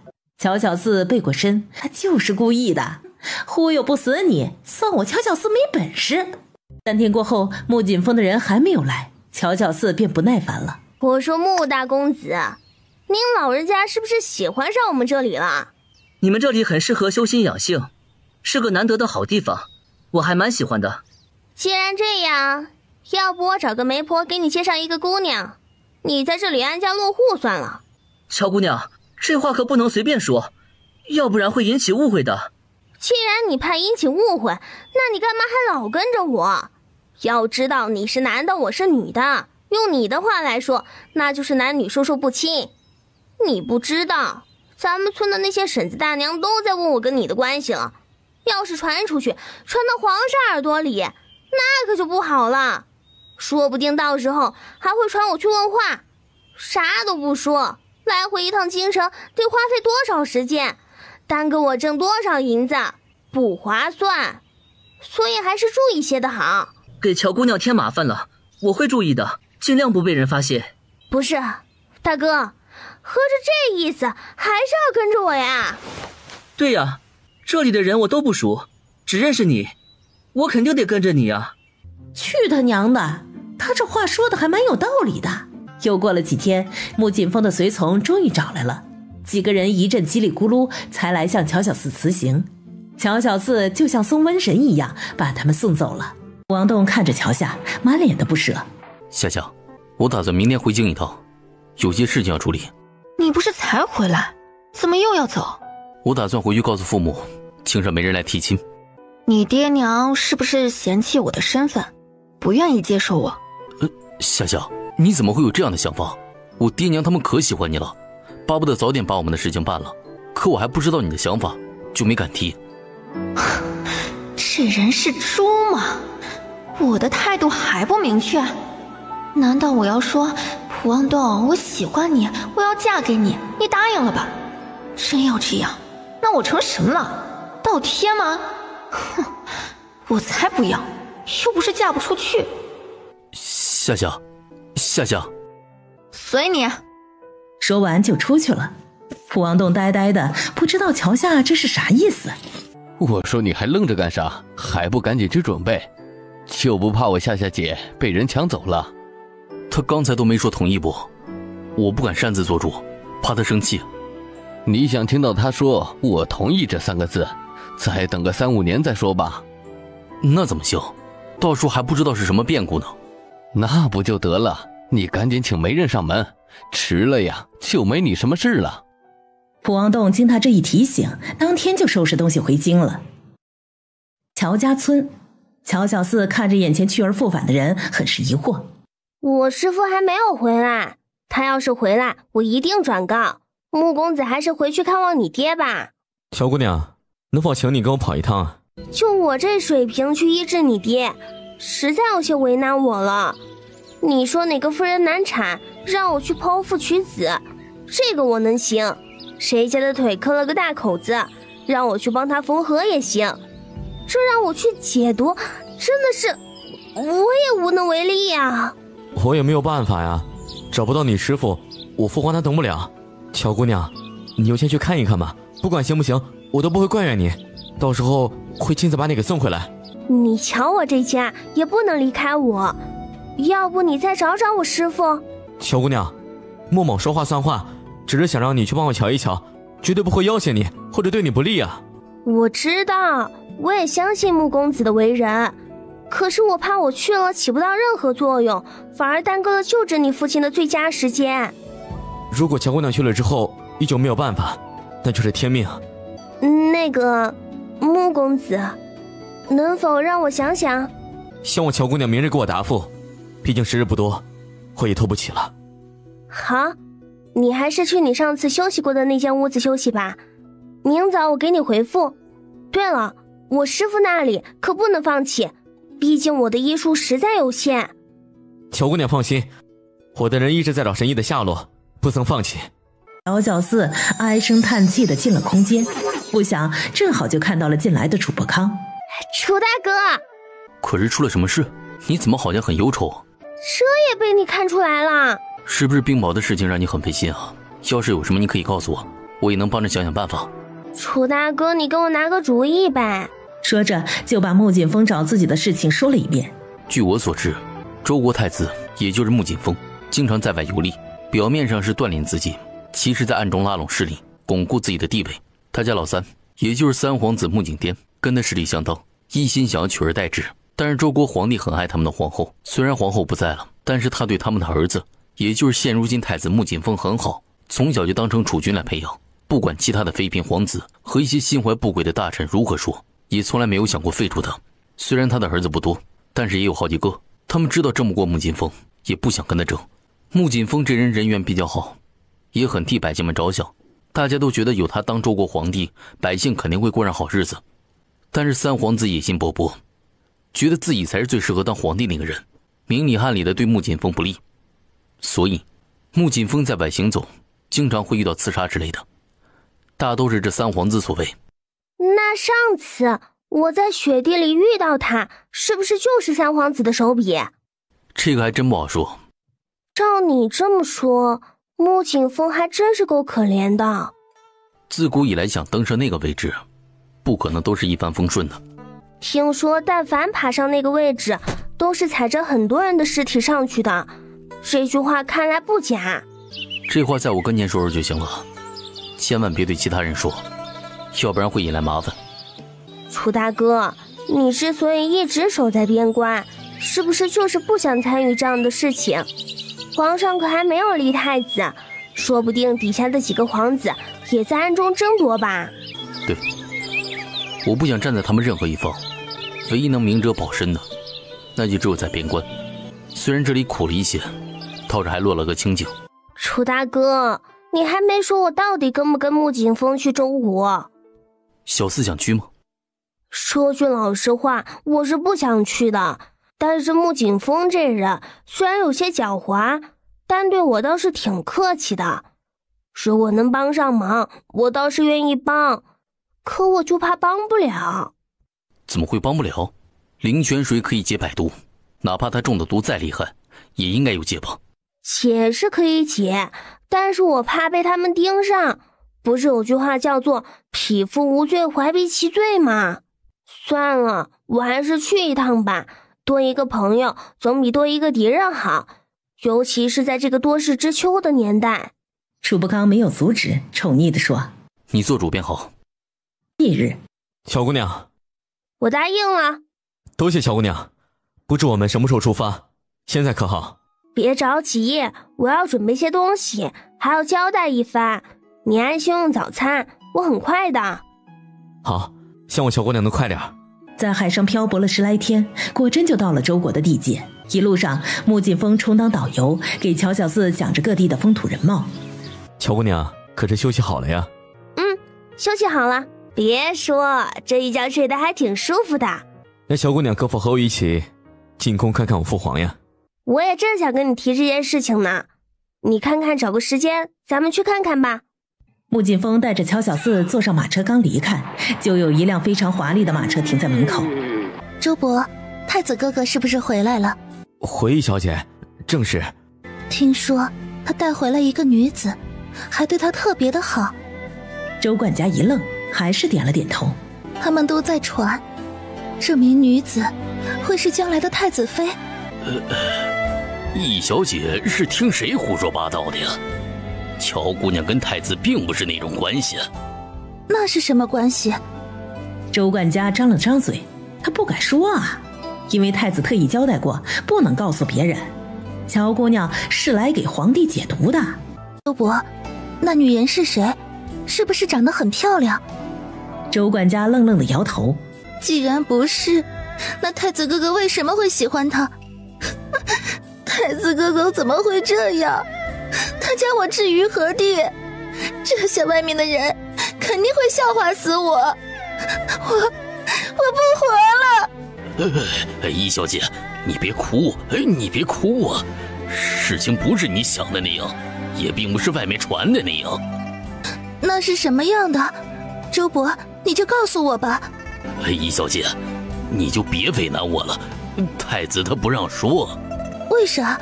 为啥不让说？难道见不得人？反正不是你想的那样。你回去吧，别听外面那些人瞎说。我不回去，我要见太子哥哥。他人呢？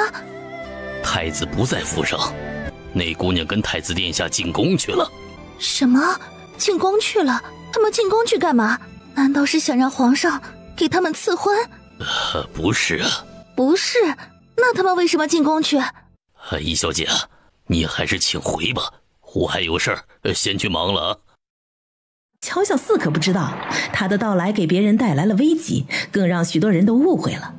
此刻他正盯着面黄肌瘦、一副营养不良的周国皇帝打量。乔姑娘，你不把脉吗？我把脉的技术并不好，所以不把脉。乔姑娘，你可知道我父皇中的是什么毒啊？不知道。那可有解。可不可以给我抓一只老鼠来？要是可以，2只也行。穆劲风虽然有些纳闷，但还是点头吩咐人去了。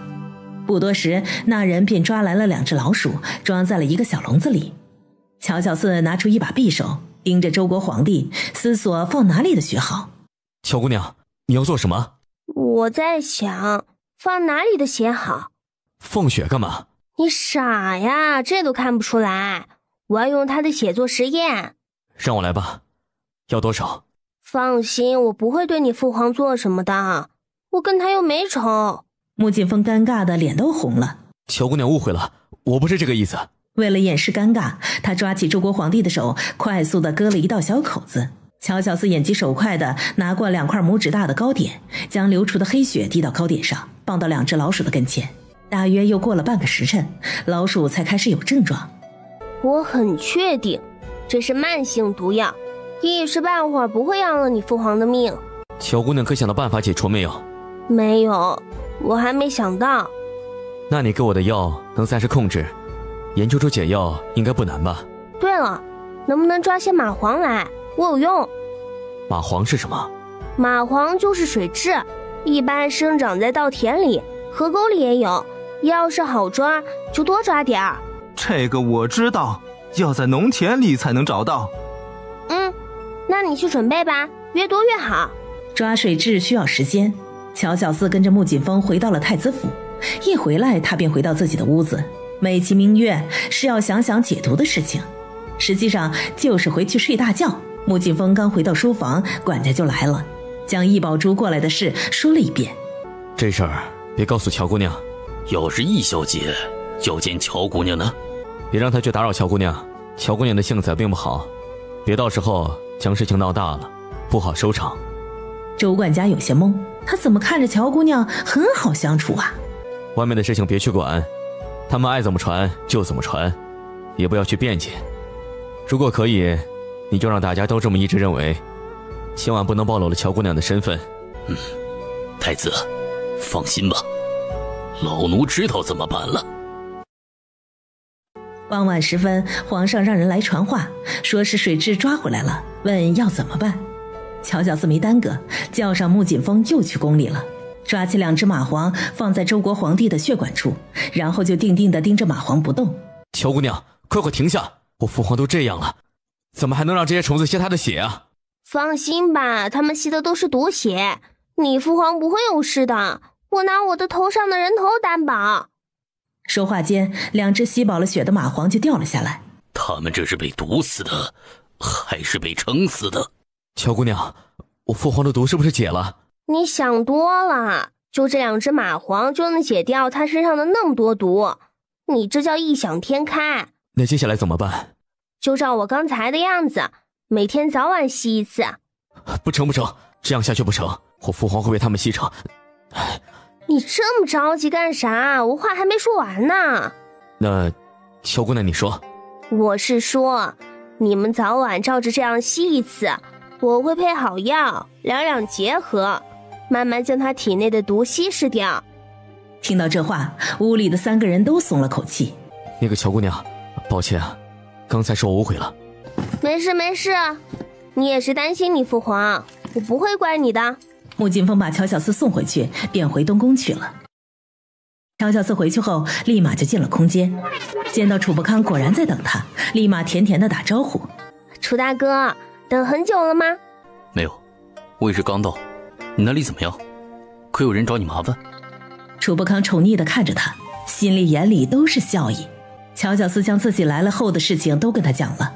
真是个鬼机灵，明明可以一次性解决的，非要搞出这么多稀奇古怪来。幸好他们没有怀疑，要不然会以为你耍着他们玩呢。我要是一下就给他们解了，那他岂不是觉得我很有本事，说不定还会乱打主意，万一将我扣在这里，不让我回去可要怎么办？尤其是穆景风还想过要娶我，我可防着这一招呢。为了不被惦记，所以我要装得很费力的样子，而且要经过很多次实验才能解毒成功。这样他就以为我已经尽了最大的努力，对我除了感激以外，就不会乱打主意了。我家小四真聪明，记得可别玩脱了，到时候适得其反。放心啦，放心啦，我有分寸，绝对不会玩脱。两人说了一会儿话，乔小四便出空间睡大觉去了。虽然一路上他都有睡觉，但是依旧觉得很困很累，所以他得把这几天的瞌睡补起来。穆劲风每天都会守着他父皇用水蛭吸毒，然后再喝乔小四调配的药水。见他父皇脸色越来越好，心里也是放松了不少。于是穆劲风便决定带乔小四逛逛他们周国的京都。乔姑娘，不管你听到什么，都别往心里去啊。什么意思啊？外面都传是我带回来太子妃，我也没有纠正，主要我是怕你的身份暴露，给你带来的不必要的麻烦。这谣言该不是你传出去的吧？见到穆劲风摇头，他才道：“这事儿你可得告诉你父皇，我是有未婚夫的人，不能乱打主意，要不然可别怪我翻脸不认人。”乔姑娘放心，我也是有未来太子妃的人，所以我不会乱打主意。你有太子妃？那我住在你这里，他会不会误会啊？不会。这样最好，要是他误会了，你就把真实的情况告诉他吧。不，我不能告诉他。为啥？难道你不相信他？也不是说不能相信，我是不想除了我们几个人之外，其他人知道。乔姑娘，我不怕跟你说真话，三皇子一直和我不睦，随时都想着扳倒我坐上太子之位，而他这人擅长利用人心，是阴招，还总是在你防不胜防的时候咬上一口，所以我不打算把这事告诉他。他要是误会了就误会着吧，等你回去之后，我再给他讲明真相就是。他们刚到街上，就迎面碰到了一身红衣，手拿折扇，走路摇头摆尾的骚包公子。哟，这不是太子皇兄吗？好久不见，怎么感觉老了这么多呀？难不成是太累了？嗨，要是太累的话，可以分担些活给我们这些弟弟做，我们闲着也是闲着嘛，帮帮太子皇兄那也是分内的事情。说完又看向乔小四，呀，这位姑娘是皇兄带回来的那位吗？听说是未来的太子妃。皇兄啊，不是做弟弟的我说你多少对人家还是上点心吧。瞧瞧，这长得又黑又瘦，一看就是营养不良嘛，以后怎么为你传宗接代啊？公子，你家是住黄河边还是住海边？啥意思？管得太宽了呗。哈哈哈，我只是提醒一下皇兄，让他对你好点。你瞧瞧，你这小身板也太瘦了，对子嗣不好。皇兄贵为太子，可是肩负着为皇家开枝散叶的重任，你也不想以后生不出孩子被他打到冷宫里吧？听公子的口气，好像应该是一位皇子吧？身为皇子，你也太孤陋寡闻了，难道没听说过一句话，黑是黑，健康色，瘦是瘦，啥都有。姑娘还真是能说会道啊。人太胖了不好，会得三高，就是高血压、高血脂、高血糖，虽然不会立即死掉，那也很折磨人的。至于白呢，太白了也不好。你瞧你躺着一动不动的人，脸就白。所以啊，这2样我都不想要，还是像我现在这样挺不错的，身体倍儿棒，吃嘛嘛香。骚包男也就是三皇子，姑娘的心态可真好。对了，你是未来的太子妃，也是我的嫂嫂，那不知道我现在叫你一声嫂嫂可不可以呢？你都说了是未来的太子妃，你现在就迫不及待地叫我嫂嫂，是不是想快点将见面礼送给我？既然你想送见面礼，那就送我金子吧，1000、2000我不嫌少，1万、2万我也不嫌多，就看我这嫂嫂在你心中的分量如何了。想必你一个堂堂的皇子，也不会那么小气吧？我操，真不要脸！居然当着这么多人的面问他要金子，这是有多缺钱啊？那是，嫂嫂说的对，来人，赶快去准备1万两金子给嫂嫂送去。吩咐完，又扯着笑脸，皮笑肉不笑地说：“嫂嫂，弟弟都送了你见面礼了，那弟弟的呢？嫂嫂送弟弟什么见面礼啊？”我也没想到会碰上你，身上也没啥好东西，只有这一串佛珠，是被大师开过光的，你要是不嫌弃就收下吧。三皇子忍住想要抱走的冲动，接过了那串佛珠，咬牙切齿的道谢。对了，听说太子有很多弟弟，不知道你是哪位？弟弟排行老3，叫木槿颠。哦，木槿颠，不知道是哪个颠？是癫狂的癫吗？哎呀，你这名字起的还真有水平。你理解错了，不是癫狂的癫，是巅峰的巅。这话听得三皇子更气了。普通男人都有3妻4妾，身为太子，多几个女人也是正常的。原本他就对你不热络，你再这一闹，他对你就更不喜了。可是母亲，我不甘心。你没听到外面的人怎么传吗？都传那个女人是太子妃，她是太子妃，那我又是什么？太子侧妃也是妃，你这个太子正妃是皇上亲自赐下的，谁也改变不了。你怕啥？等以后他登上大统，你就是皇后。身为皇后要大度，怎能跟其他人争风吃醋呢？儿啊，听娘的话啊，回屋去，别闹啊。易宝珠虽然被他母亲劝住了，晚上翻来覆去是怎么也睡不着，还没等到天亮便来到了太子府，打算见一见乔小四。在看到开门出来的人时，易宝珠愣住了。你是来找我的？易宝珠盯着他，只是点点头，没开口。这么早，进来吧。太子呢？还在睡觉吗？不知道。你是谁？来找我有事儿？我是未来的太子妃。你是来找穆景风的？你一直都是这么称呼他的，有什么不对吗？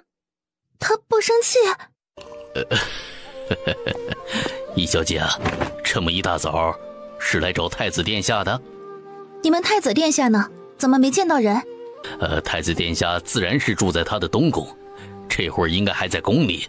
你是说太子殿下不住这里，而是住在东宫？太子一直都住东宫。那他怎么在这里？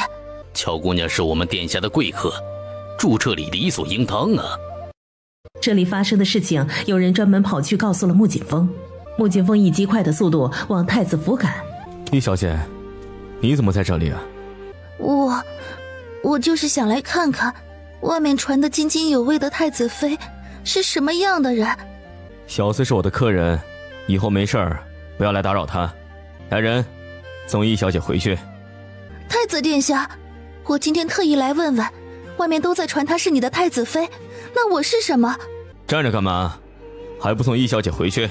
乔小四刚张嘴想要告诉他实情，穆景风那狗男人就打断他。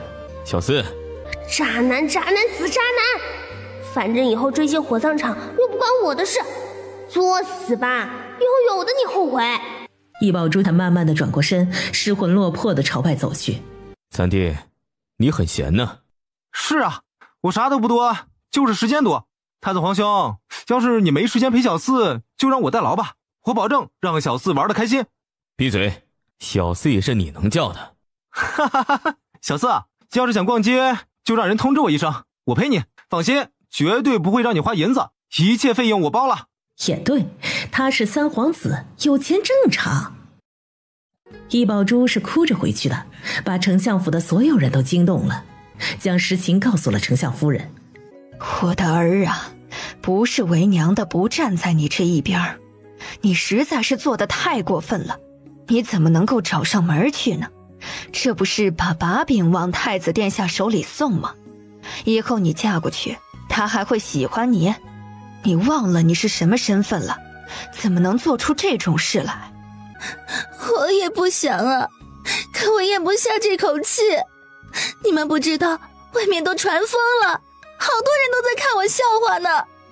唉，外面只是在传，太子可有承认？他虽没有承认，但也没有阻止，证明事实就是这样。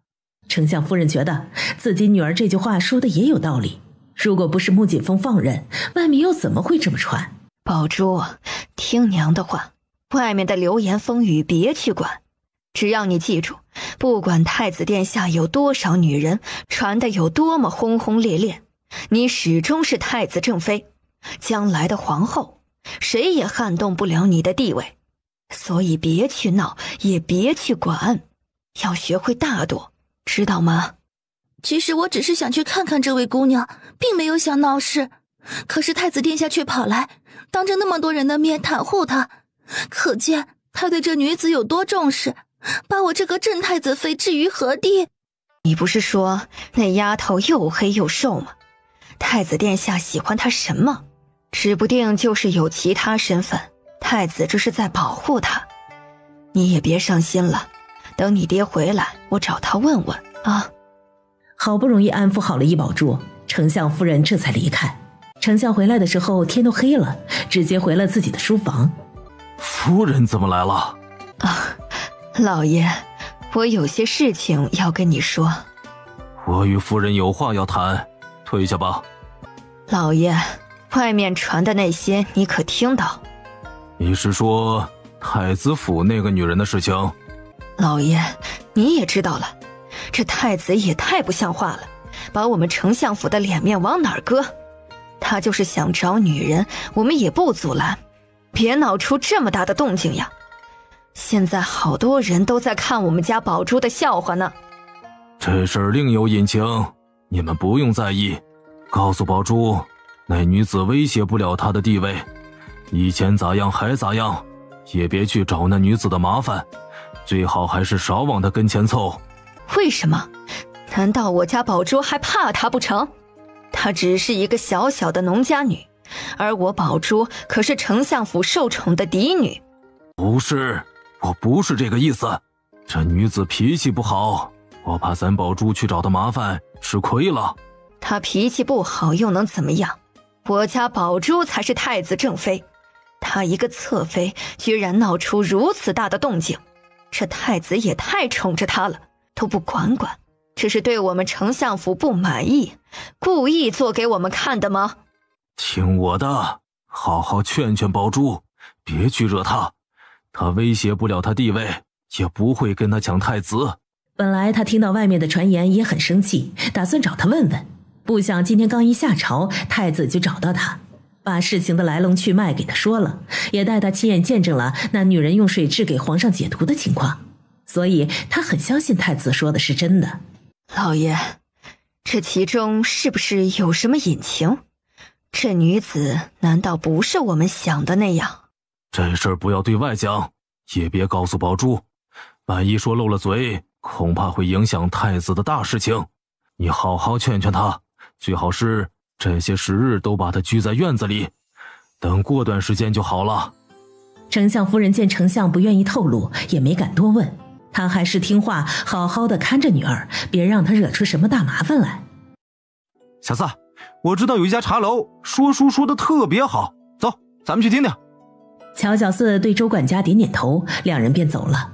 你也一起去，好好照顾姑娘，不能有半点损失。记得看着点三皇子，别让他靠姑娘太近了。三皇子倒是没有什么过分的举动，带着乔小四去了茶楼。这个讲述人讲得还不错，每次都是满座。二哥怎么知道我在这里？不会专门来跟踪我的吧？三弟真会说笑，我刚来，听掌柜的说你在这里，想着你我兄弟好久不见，便来找你了。哈，这样啊，是我这个做弟弟的多心了。眼看快中午了，我请你们一午饭吧。三个人辗转到了一个酒楼，同样的还是找了一个包间。把你们这里的招牌菜每一样都来一份。客人，我们这里的招牌菜有点多，你确定每一样都来一份？你们3个人吃得完吗？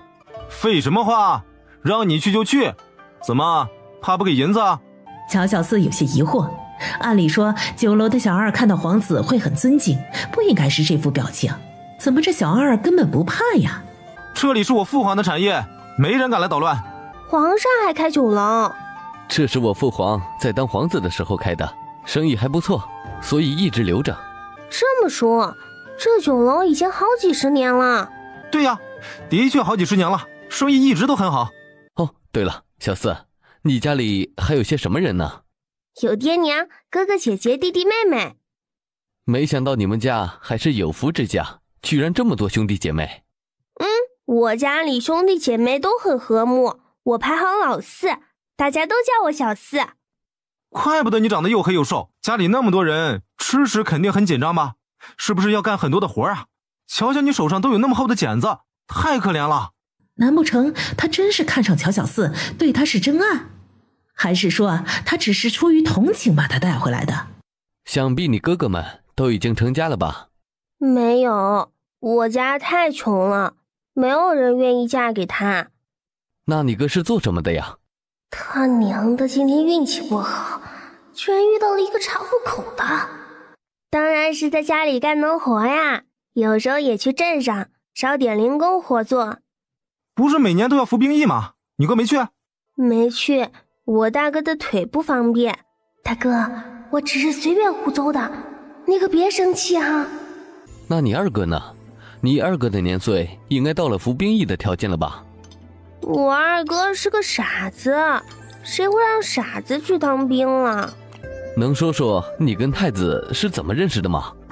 当然是我救了他呀，他为了报恩给了我们家100两银子，然后说带我回来吃香的喝辣的，以后都不用再饿肚子了，所以我就来了。